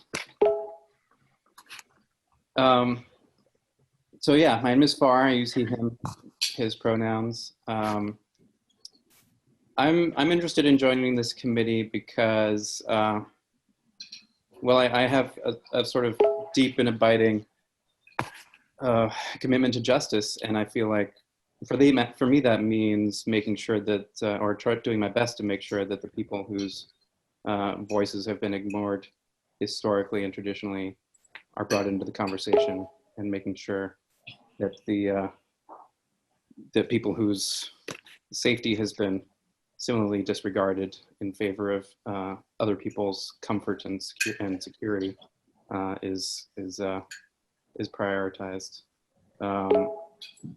So yeah, that's why I'm interested. I want to like make, and it seems like, you know, judging from the RFP, that's what we're looking for here, is like trying to flip the script a little bit and make sure that people who have consistently been making decisions about community safety are maybe put a little bit in the background, and the people who are being affected by those priorities are put a little more in the foreground. So that's why I'm interested. I think I mentioned in my application that I do have some lived experience of police abuse, and have definitely witnessed a lot of it, even when it hasn't been directed specifically at me. As far as conscious biases or conflicts of interest, I mean, it's a tricky question. I think some of these people have brought it up. You know, if you have experience with police, negative experience with police, that's going to color your perceptions of things. And while I no longer wake up in the middle of the night from a nightmare thinking that I'm being rousted by the police because I was sleeping somewhere I wasn't supposed to be, and I no longer physically or like overtly flinch when I see a man in uniform with a gun, it would be a lie and dishonest, I think, to say that that I have a completely neutral perception of the police. And I think that's probably true for anybody who has that sort of experience. And I think that needs to be, you know, dealt with honestly. And I don't think it should be disqualifying. sort of thing either. And I also feel like, despite my experience, there's people that have much more acute experiences and more recent experiences and much more local experiences that I feel like should really be lifted up here in this process. Some of those names have been put out there previously. But yeah, but I feel like, you know, that doesn't encompass the whole 9 people. So I'm you know, if there's still room, I would love to do some public service and help out with this process. Thank you. Barb?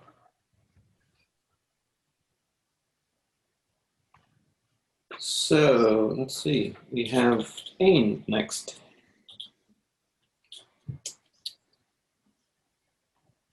There you go. Hi. Hey. I realize this is going really long, and I think in the conflict of interest section, I guess oh, can you hear me? No, I think Brandy and I both shook our heads. It's not going long. We expected it to go about 2 hours, so. Oh, wow, okay. Oh, great.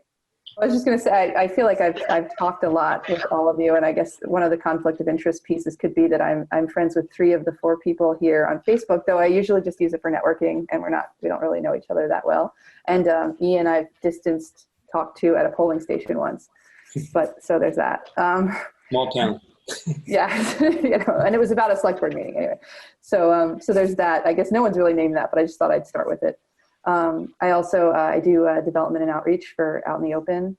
It's just an organization in town for rural LGBTQ folks, and I feel like, I guess that's where I'm coming from with this. I could talk a lot about like my own personal testimony. I've had a very storied life in some ways. I'm from Philadelphia originally, which there could be a lot of violence in communities that I've been in. I've had to come out as queer and then come out as trans and have a lot around those things. I've experienced violence both personally and state, which, as Far was mentioning, is interesting because I guess I could be biased in either direction because of that. You need for police versus, you know, police brutality. But I think what I'm really bringing the most and what I care about the most, I really reflected on whether I should even apply. And I care so much about this process. I've worked every step of the way to really try and make sure voices were heard of the community we're organizing about this. I do bring a lot of organizational skill, and I've worked in finance with budgets and funds. I'm a development professional with 6 years experience doing that, and about 10 years experience with organizing with folks from all different socioeconomic, racial, ethnic, and educational and neurodiverse identities and intersections of identities. Some I share, some I don't. And I just care really deeply that everybody feel safe and heard in our community. I'm really inspired that we even have the opportunity to do this. And I want to work on it. I want to help organize information. I want to present other people's testimony. I'm the most concerned about our community. So I feel like it would be easier if I could ask you to ask me questions, but I guess, I don't know. I worked in event safety for 7 years, which was an interesting experience because the police were often coming to the situations we were in. I did security for concerts. I did restorative justice practices at a retreat center where I lived for a few years. So I've been peripherally involved in working on those things, but I think that like picking me would be about somebody that is willing to talk to anybody, willing to write anything up, synthesize information, understands budgets and how to write those things. And that's what my focus is. If you're looking for people who have the most lived experience, I'd echo what folks have said about Kaz and Lana in particular. I think there are some really great applications. But I know that if you do pick me, I will work really hard on this committee, and I care a lot about our community. So thanks. Thank you very much.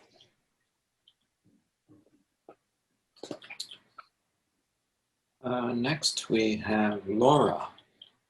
Wow, came up quick. Hi, welcome. Hi there. Can you hear me? Yeah. Okay. There's a little delay, I think. Because I actually called in because I have horrible internet and Zoom connection. So my phone is the phone listed, the 413 number. So can you just unmute that and I'll mute this? Yes, I think so, since I don't actually do it. But Patrick, did you catch that? I think. Hi, Tim. Yeah, I caught that. I've sent that number a number of unmute requests, and I think there's likely something that needs to be done on All right. that end. Oh. How's that? Can you hear me now? Yeah. Okay, looks Great. like it's working. Thank you. Hi there. So my name is Laura Stamis, and I have been a public school teacher in Greenfield, Massachusetts for about 14 years, but I have been living in Brattleboro for about 12 years, and I feel like I'm drawn to applying to be on the safety committee because I feel like I have spent quite a bit of time working in Greenfield as a public school teacher, like bringing some of these practices into a different community, and I'm ready to give back more to the Brattleboro community, which I love and care about so deeply. The school that I'm at started the year before I became a teacher there, so it was a brand new school, and we have had the opportunity to completely create new systems inside a public school setting. And so I've worked for a long time on a team of, around 9 to 10 people, just really trying to change the way we think about school. And in part of that, thinking about restorative justice practices and how we, what we do when students are not following rules. And it's deeply rooted in work around trauma and how, if you have been hurt in the past, you're probably going to hurt others. And my main role on those teams has been a big picture systems thinker. I'm drawn to this because I really do like figuring out how we can think about things that we've thought about the same way for a really long time and think about them differently. And I would love, just hearing people speak tonight, I just would really love to work with a lot of these people and figure out how we can do things differently in this town around policing. I was really struck by some of the lived experiences that I've heard about tonight from, Kaz and Lana and Malika. And I, as a teacher, have heard a lot of hard stories from youth. And I feel like I am also going to bring empathy to the committee as someone who could listen to a lot of these stories and hold that space. I feel like that's hard work, but I do feel like I am on board for doing that work. I personally do have some lived experiences. It's a little bit similar to Far. It was a long time ago. In my teens as a queer youth, I did have some interactions that were very hard with police, and they shouldn't have been. It was very scary as a young queer 19-year-old to interact with police the way that I interacted in my youth. And I do feel like that still affects me now, many, many years later. But I do not have the same lived experiences of some other folks that I've heard tonight, and I would really love for those people to be on the committee. I definitely have bias. I'm a white person. I've done a lot of anti-racist, anti-bias training as well. I'm part of an equity team that's doing a lot of work to lead students in that anti-racism work as well. I feel like I'm definitely still learning. Yeah, I think that's about it for me. I am really appreciating yeah, just being that this is existing and that you're here and you're listening and we're doing this feels really, really good. Thank you. All right. Thank you. Thanks for joining us and throwing your hat in the ring, as they say. And next we have Molly. If you're here with us. Looks like you are. Hi, Molly.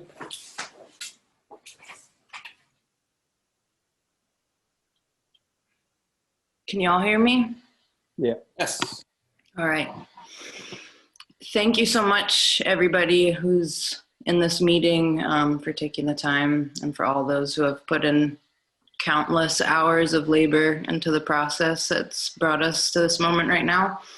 I just want to yield my potential candidacy as well to folks, again, as many have said, to folks who have more lived experience than I do, particularly people who are named Lana, Kaz, Malaika. I think it would be a huge disservice to the committee and to this process if those folks were not on the committee. So I just really want to emphasize that. Yeah. So with that said, if it comes down to a numbers thing and there's still room, I'd be honored to be part of this process, and I'll continue to be part of this process, whether or not I'm on the committee. Why I would want to serve on this committee is because I deeply, deeply care about my community and all those that live in it. I've lived in Brattleboro my whole life. I've been here for 31 years, and in that time, I've gotten to know a wide cross-section of folks in this community, and it pains me to see that there's folks who don't feel safe for a number of reasons and who are impacted by carceral systems. And I would like to do what part I can to enact some sort of change. And I'm looking forward to this process, however it unfolds, because I think there's great potential for a systemic change to take place. Let's see here. I'm just looking, I wrote the questions down. Yes, some things you could know about me. I'm a queer person, so I do bring that perspective. I've worked for the past 6 or so years as a community outreach specialist for Families First, working one-on-one with individuals in our community who have disabilities. So there's that. I'm a musician, and I think some of the skills that come from that are some really valuable, deep listening skills, as well as pretty large dose of empathy and compassion. So yeah, I'm here for my community, and that's why I want to be, that's why I would like to serve on this committee. Potential conflicts of interest, as I believe Ian mentioned, I'm Facebook friends with Brandy and Daniel. So just naming that.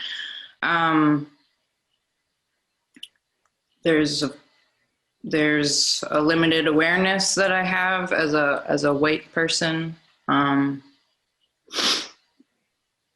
So there's biases that I'm, actively working on unpacking in a number of different ways. Yeah. But again, I just want to reiterate that the RFP asks to prioritize folks with lived experience. So if it comes down to a numbers thing and I'm still in it, I would be happy and honored to be part of this. But I really think that folks with lived experience should be considered top priority for this committee. So thank you for listening and thanks for engaging in this process. Thanks, Molly. Okay, we now get to the last person on the list, and then we'll go back to our folks that weren't able to join us before. It's Franz. You with us, Franz? There we go. Wow, with dramatic lighting. I didn't realize. Hi, wow. Well, thanks everybody. Very impressive list of people thus far, I have to say. Very interesting hearing their stories. And I think the reason I'm last on the list is when I actually clicked on the submit button on the town website to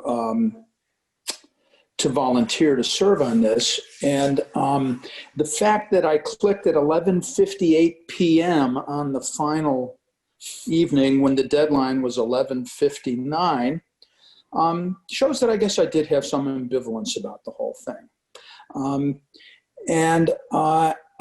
I'll just speak about, how I'm thinking about the whole thing right now. If I belong on the committee, I think it's for a couple of reasons. One is that I might raise some questions that would otherwise be overlooked. Just as an example, I don't know how good an example, but for instance, I am very concerned about the possibility of civil unrest, most likely instigated by right-wing action groups, perhaps militarized action groups, and how the town would respond. To me, that's an aspect of public safety that I find very worrisome at this time. I don't know what the next 6 or 8 weeks hold for us, and what the aftermath of the election will be. But that's, all I'm saying is I would take a pretty broad view of what public safety means. And I think, that all those things need to be brought into the picture. If we're really going to comprehensively redesign what public safety means and what types of law enforcement procedures and structures we want to have in town. I will say that my bias, any bias that I have is, I guess I describe it as gradual progressivism. I believe in fundamental change in society and social structures and social organization, but I think it's really smart to get there in a stepwise fashion. I think if you go too far too fast, you risk failure and backlash based on not being able to demonstrate that things are actually working out as planned. So I guess in that sense, I might be a voice of moderation on the committee. And I also share that I think the task that has been outlined here is going to be very difficult to reach within the allotted amount of time. I mean, I know that the process can be extended at the end, but when you take into account the necessity to create the committee structure, a decision-making process, I don't know if there are going to be any defined roles within the committee. I don't know how the committee is going to interact with the two coordinators, Emily and Shay, who've been hired. There's a lot of decision-making and that could be time-consuming around issues like that. And I think once you start to say, okay, what does public safety mean and how do we want to approach that in our community, immediately you have to talk to a very wide variety of people. You're going to have to interview all different aspects of the community and different people who represent different interest groups in the community. You're going to have to talk about different agencies, what their interrelationships should be. And then finally, the select board has been very clear that you want to know what the budgetary implications are so that this can be included in the budget deliberations in January, which is really the final phase in consideration of the budget. So getting all that done by December 31st, I think, is a tall order. I don't know, what else can be done about it at this point, but I think people should go in to this process realizing that it's a big project that they would be engaged in. And that, whoever is doing it is going to have to be pretty fast on their feet and willing to think about how this plays out in a longer term picture than just between now and the end of the year. So, I know everybody on the select board to one degree or another, and I think you all have an impression of how I with town administrative structures, et cetera. So I won't say too much about that, but if the select board feels that I would play a useful role, I certainly would go ahead and do my best. Thank you, Franz. Thank you. All right. We have come to the end of our list, and we have, by my count, 3 names to circle back to. Daniel's nodding, so thank you. First was Tyler, to go back to the top. We didn't hear anything from Tyler before, but I'm hoping they can join us now. Just give it a minute.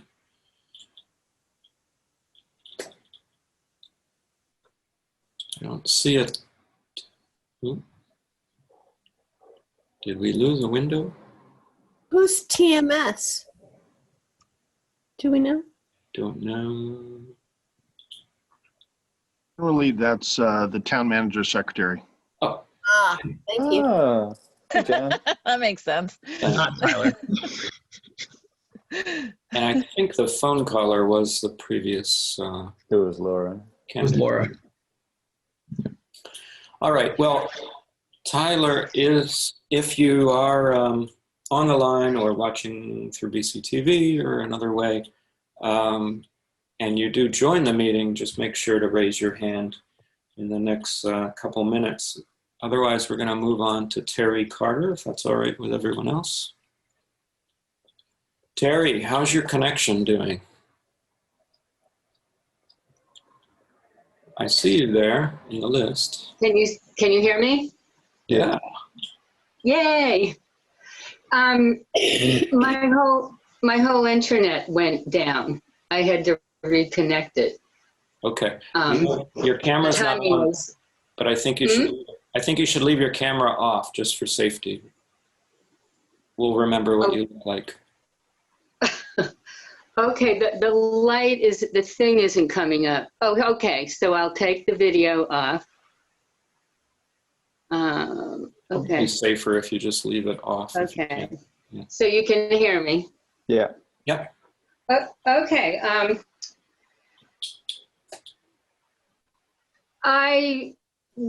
want to review briefly what I already shared with you. I am versatile in the fact that I was a single parent with a biracial daughter,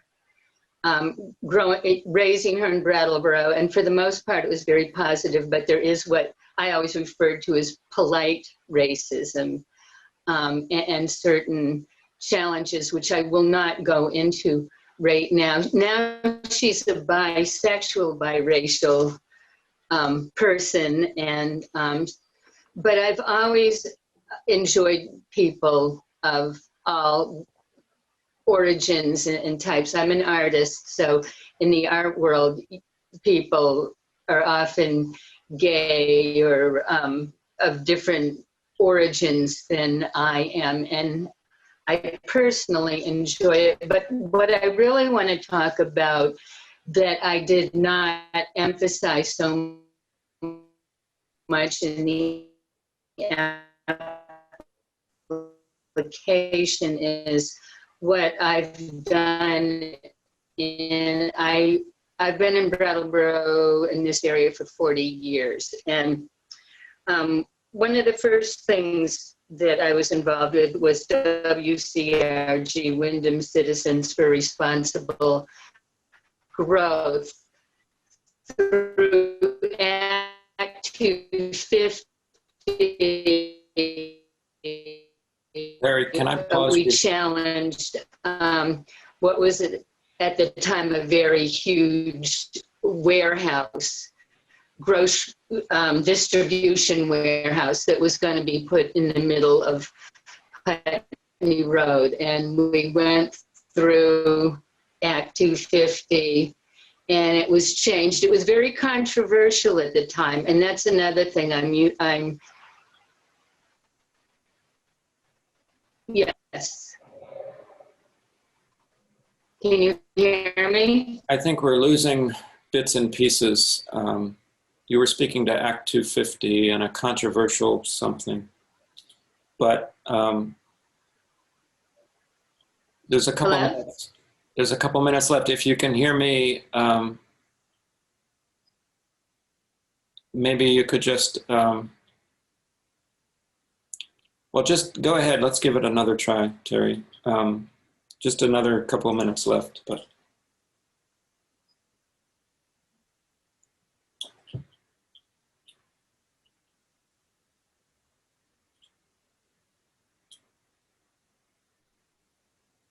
Unmute.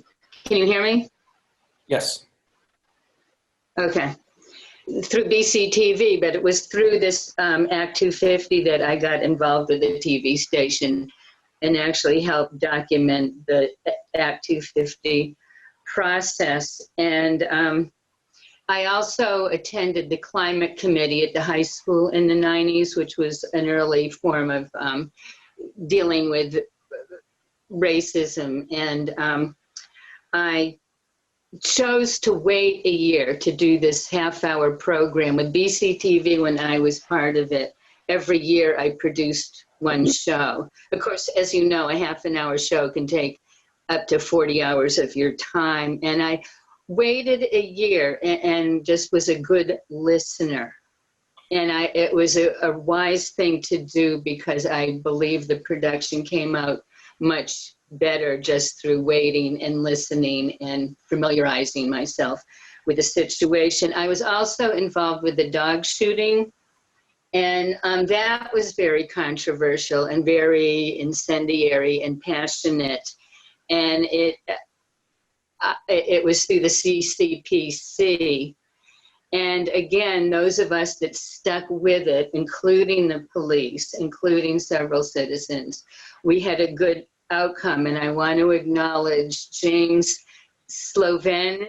Was that his last name? James Sloven? He found a specific course specifically for training police in how to handle dogs. And it was also when Chief Fitzgerald was attended. It was before he was the chief. And the process came out, I thought, for the most part, very positive. It wasn't totally what a lot of us wanted, but that's also part of the process. And I was also spearheaded the wetland cleanup down by the West River several years ago. And that took several years of trying to connect the dots, educating people, getting people interested, finding the right organization, which was, of course, the Connecticut River Conservancy. And I'm good at following through. I'm very passionate about the conditions in this world right now and our planet. And I think this is a wonderful community, and I think this is an incredible opportunity. And I would be very honored and involved professionally with my past experience to make this a very constructive outcome. And I'm good at following through anything I do. Great, thank you. Is there any questions? Well, we're at the end of our time, yeah. But just trying to keep it fair and compact. A lot of people to consider. Thank you, and thank you for sticking to the technology. It's not always easy. Let's see, I think we have Darlene Derby, who I think rejoined or joined. If you're still with us. Hi. Hello. I'm not quite sure what I'm supposed to say, but Oh, well, you know, Ian, would you mind maybe repeating the questions? Would that help you? yes. Yeah. All right, Darlene, we have 3 questions. Why do you want to be on this committee? Do you have any conflicts or conscious biases that you'd like to share? And is there anything else you'd like us to know about you before we vote? Well, about the conflicts, I don't really know if I do have any. I don't work in the community. I'm on disability, but I've actually have definitely have the lived experience with the homelessness and the addiction and the interaction with the police. And right now, this December, I'll be 3 years clean. And I am now, thank you. I am now a certified recovery coach, and I am very active in the community. I am on the Wyndham and Windsor Selectboard community. I've done, what am I thinking of? The justice program with Mel Motel, which I love to death. And I just, if you pick me, I know that I'm not very smart on intellectual things, but I know I'm a fast learner, and I would be more than glad to be a part of this committee because I want to make Brattleboro a better place. I've lived here all my life. Also, I've 48 years. And I want to be a part of the community and make it a better place for my grandkids and my kids to grow in. And so if you guys pick me, I'll be more than glad to learn real fast on what I have to do. And I do work with the police on some things. Right now, I am part of Project Care. And I haven't gone out on their walks yet, but I'm hoping this summer I'll be able to, because I had some problems going on with my feet, and now we got it all figured out. So hopefully this summer I'll be able to join the walks and help people. Thank you for listening, and I hope that you guys can figure this out tonight. Thanks. Thanks. Thank you for joining us. Thank you. All right. Is that everyone? Well, let's circle back to Tyler just one last time, make sure that Tyler can't join us. If you're with us, I guess it's the last chance for this one.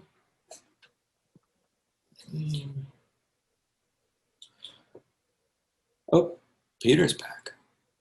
Hello. Forgot about you. How soon they forget.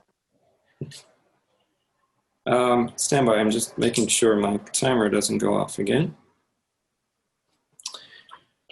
All right, board, we've come to the end of our interviews. And that was, oh, Liz has a hand up. I want to honor that. I just wanted to make sure that Tyler Boone isn't penalized because he wasn't here because it wasn't a requirement of the application process. I don't feel like penalizing him. I'm just. Yeah, no, I was agreeing with you. Yeah. Good point to make, and amazing that everyone else was able to join us. And so it's a pretty good showing, and some amazing stories and candidates, in my opinion. So, how would you like to proceed? We have the slate. Oh, and I have my plan. I have my grid. Do we want to just vote down the list? Did we ever decide if we wanted to make comments first? I want to say thanks. And then I want to thank people by voting on this committee. Yeah, Brandy. I want to say thank you. And once again, I don't take it lightly that we're holding space for stories that, you know, for us, they're 5 minutes tonight. And for you, you've been holding them for however many years. And I appreciate you bringing them to this space and being brave and being vulnerable. And I'm ready to vote as well. Ian? I would echo that and also just say, if you're not selected for the committee, that there are many qualified candidates here, and participation in the process. I would encourage everyone that's on this list to be involved in the process in these committee meetings, and to share as it moves forward. Absolutely. I think a few people mentioned that, but I definitely encourage everyone on our list to participate. Liz. I also wanted to thank everyone, every single person, for applying. It was a difficult thing to do, I'm sure. And everyone really has the whole of the community in mind. And I appreciate that very much. And they're all very engaged in this process, and they know how important it is for the town. So I thank them all. Great. Thank you. Hear, hear. So I'm going to go down the list in the same order, applicants in order received. And I'm wondering if it's okay with everybody if people just do a yes or a no instead of yay or nay. It's a little easier to hear. Sure. Okay, that's fine. And because that every day of the week. Just say yes or no. Yes or no. All the way down the list. Yep. And I'm going to say the applicant name, and then I'm going to say each select board member name. And his hand. Peter. Just a suggestion. It's been a common practice of the select board, and I think it would be especially useful tonight because we're probably going to do multiple rounds of voting with a lot of applicants. Okay. That you can just say yes. You don't have to do a yes or an. Those who aren't voting for a particular applicant don't have to say no to that applicant. We'll count the yeses and move on to the next person. It'll be a more efficient process and a more positive process in terms of, getting to the finish line. Okay. How do you feel about that, Tim? I like that. I'm fine with it. I was just going by the select board shall vote with individual votes announced by voice. So, but just yays, or I mean, yes. It certainly honors the spirit of that, if not the letter of our law. So we're allowed to do that. I like that. I will just reiterate that if you don't raise your hand and say yes, well, first of all, you're suggesting that I'm still going to call each person, or are we going to do a So what I'm suggesting is that when you call each person, the select board members who want to vote yes on that person are going to raise their hands and say yes. And say yes. We'll count so we know how many that is, and then you'll go on to the next person. Great. Okay. And I think I should count that out loud. Is that all right? Absolutely. Yeah. Okay. Because I'll still want it for my grid. If I leave an empty box, I'll be upset about it. So I feel pretty good about this. Okay. All right. We'll see how this goes. Sorry for the clumsiness, but it does seem like a good process. Okay. So is everyone ready? Let me just give a hands up. Everyone ready? I'm ready. Great. Yep. Daniel? Okay. Yep. First name on our list is Tyler Boone. And just raise your hand and say yes. Yes. Okay. So that's Liz and Tim. Next name is Drift Maven. Raise your hand and say yes. Yes. Yes. Yes. So that's 5 yeses.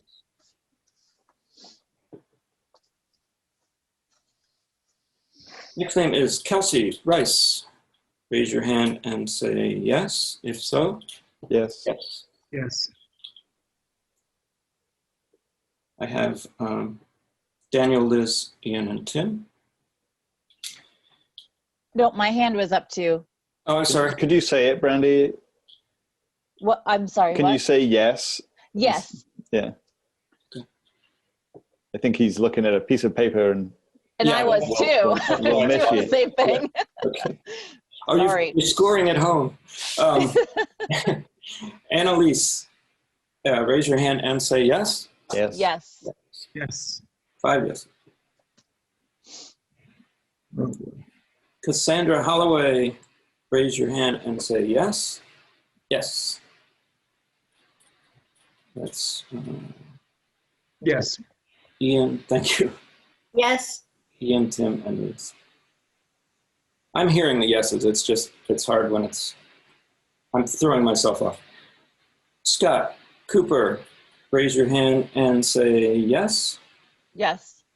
Yes. That's Brandy and Ian. Eli, raise your hand and say yes. Yes. Daniel and Brandy. Douglas Cox, raise your hand and say yes. Yes. But I still have a lot of love. He's a beautiful, That's good. compassionate, kind, wonderful, all of it. All right. So thank you. Raise your hand and say yes for Lana Deaver. I didn't get the pronunciation. Yes. Yes.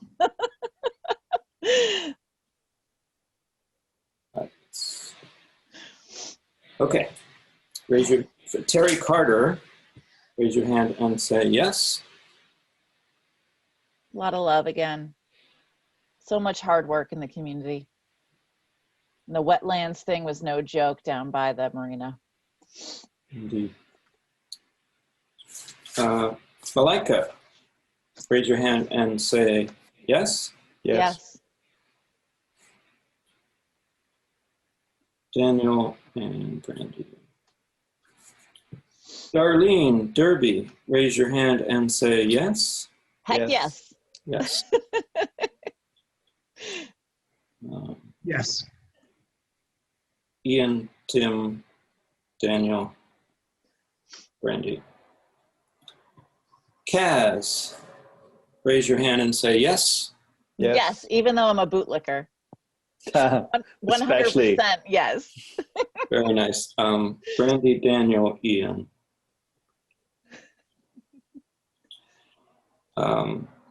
Robert Ozier, raise your hand and say yes. Yes. Yes. Much love. No. That is Daniel, Liz, Ian, Tim. Alex Fisher, raise your hand and say yes. Yes. Yes. Yes. Daniel, Ian, Brandy.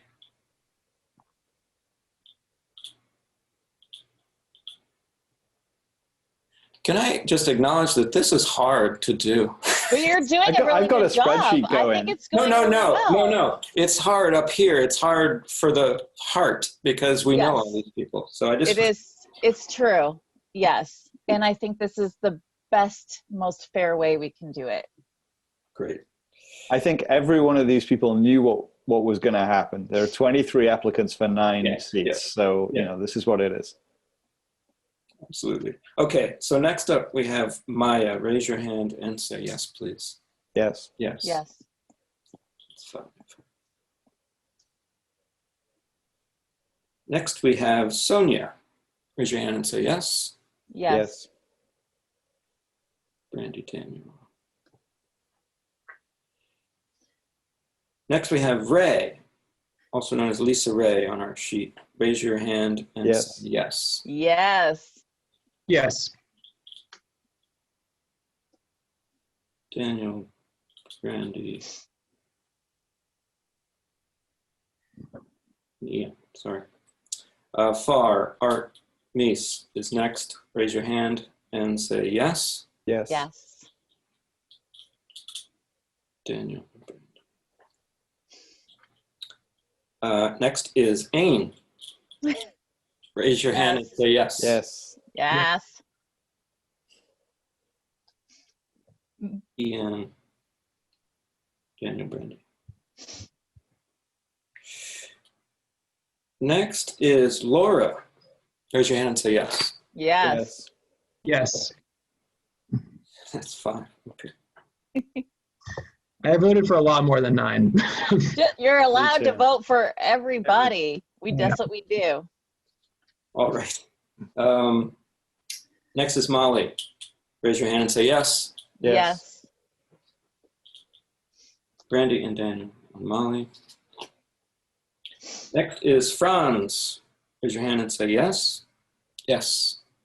Yes. Liz, Ian, Tim. And I think we're at the end. All right. Yes, So- and Okay. go ahead. I'm sorry. No, I was going to look to you, Peter. Okay. Yeah, I'm Now sorry, what? and I assumed that and leaped in. Okay. Thank you. So 6 people have been appointed because there are 6 who were unanimous, where all 5 of you voted for Drift Maven, Kelsey Rice, Annalise Griffin, Lana Deaver, Maya Schulman-Ment, and Laura Stamis. There are 2 people who 4 people voted for. So 1, 2, 3, 4, 5, 6. So that would be a 7th and an 8th person appointed. That's Darlene Derby and Robert Oser. Which means there is 1 seat left, and there are 1, 2, 3, 4, 5, 6 people who received 3 votes. Okay. So What do we got? for the next round, you will be choosing among Cassandra Holloway, Okay. Casimir DeWolf, Damn this pen. All right. Alex Fisher,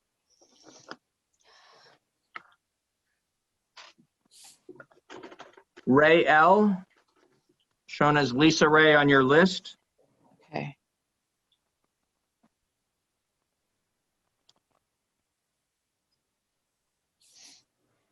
Ain Thompson, Okay. and Franz Reichsman. Okay. Can I read that back because my pen died? Sure. So I've got Cassandra, Fisher, Kaz, Ray, Ain, and Franz. Correct. Okay. Thank you.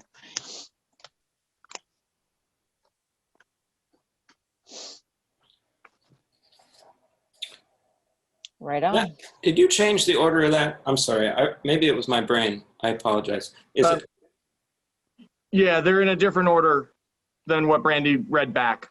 My apologies. Okay. That's just how I So, wrote it down. Just want to repeat for everyone. Cassandra, Kaz, Fisher, Ray, Ain, and Franz. Correct. That's what I have. Great. And only 1 remaining seat. Correct. Okay. I thought we'd have a bunch of decisions. Okay, All right. good. All right. Okay. Do board members need a moment to look? Nope. To reflect? Kind of. Franz raised his hand. How should I handle that? I don't know, but I just wanted to say it because I wasn't also not sure how to handle it. Let's go to him. Maybe he wants to say something about his candidacy. True story.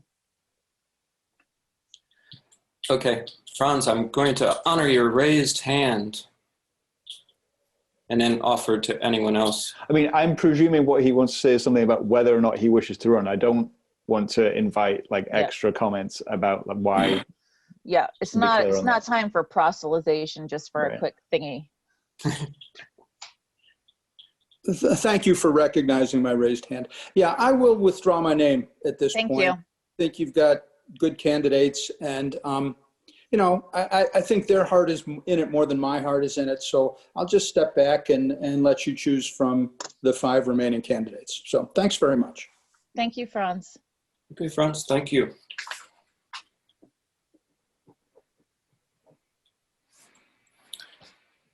All right, well then I must offer to any of the remaining candidates to raise your hand if you'd like to say something.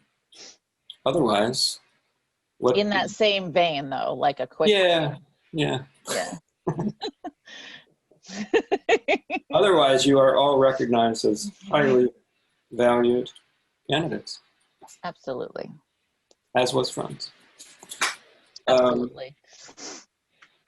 Okay, so does the board need, Yes. Ian, I can tell Ian needs something. I'm sorry, Daniel, but I'd like a moment. Come on, Ian. 5 candidates for 1 seat, which is a little different than what I was just doing, so. This is hysterical. Ian, Yeah, I'm you having can a see hard my time color-coded hearing spreadsheet. It's really good. I sorted it very quickly. you. Is anybody else having a hard time hearing? Ian, I had a hard time hearing you when you were just speaking. It's probably because we were talking across each other. Oh, okay, right on. I trust Sorry, that. Ian. No, I couldn't hear him just then either. Make sure we can hear you, Ian. Can you hear me? Yeah. Yes, thank Yes. you.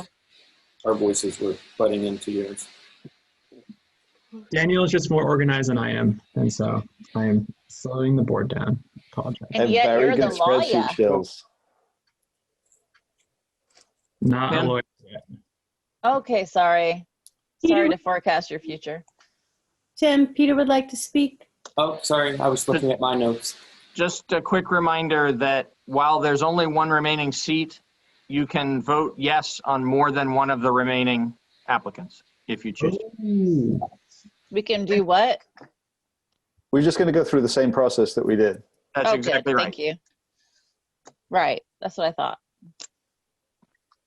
Okay, in that case, we can continue then. I thought I could only vote for 1, Peter, thank you. No, we're gonna play this game again, and I've got the smoke signal like the Pope.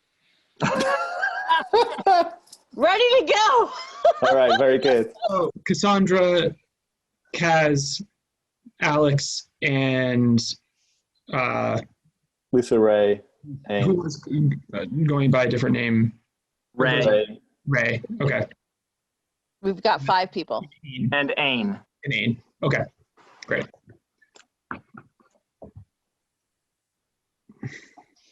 Okay, who's calling the votes? Timothy. No, I am, right? Get to it. Oh, wait, let me just fill in my boxes. So. Oh, for God's sake, this is not fantasy football. Kidding, I actually like your boxes, and I would have done the same thing. Well. I would have. It was easier than I thought it was going to be. To be It was frank. good. Yeah. Okay. So is everybody okay to proceed? Yes. This feels so Final Jeopardy feeling.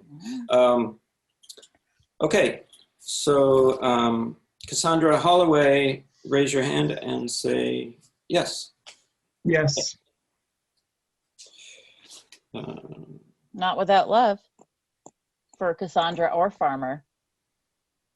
Oops, sorry. And if you know Cassandra, then you know what I mean when I say Farmer.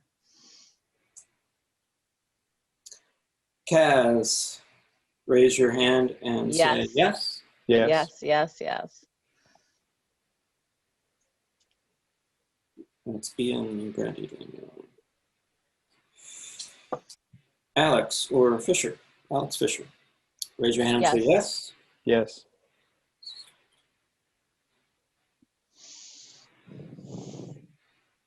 Daniel and Brandy. Ray, Lisa Ray. Raise your hand and say yes. Yes. Daniel and Brandy. Oh, yes. Sorry. I'm sorry I didn't say it. Okay. And Ain, raise your hand and say yes, please. Yes. Yes. Daniel, Brandy, Ian.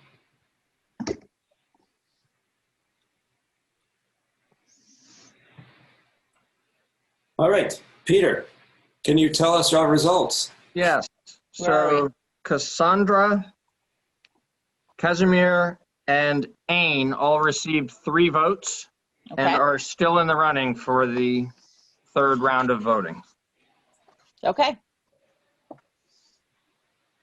All right. One more round. Or at least one more round. Another round. Always. In voting. Hamilton obsessed. A movie popped into my head again. Okay, so our candidates are Cassandra, Kaz, and Hey. Are you ready? Yes. All right. Cassandra, raise your hand and say yes. Yes. Yes. That's Tim and Liz.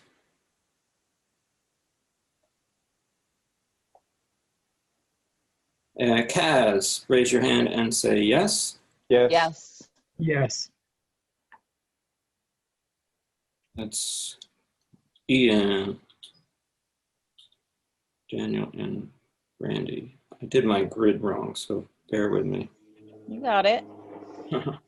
Ain, raise your hand and say yes. Yes. Randy. You have selected Kaz for the remaining seat, and you have selected the 9 members of the committee. Congratulations to all those selected, and congratulations to the board for getting through this. And thank you everyone for giving us a really hard time at this, frankly. Can I say something?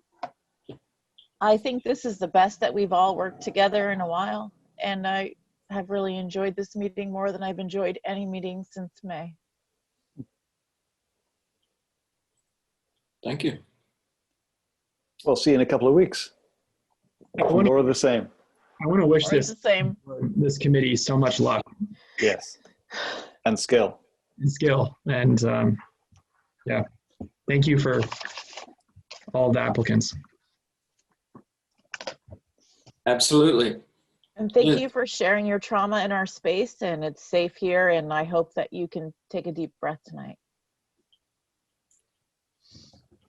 Liz.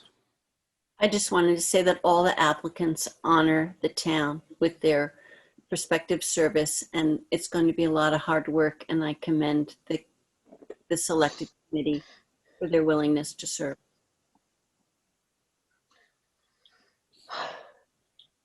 I agree with Liz.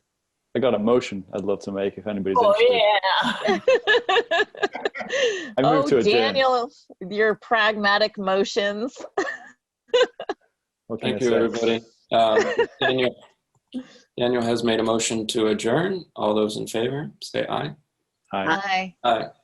Thank you, everyone. ASL, folks, BCTV. Good night. Bye, Brattleboro.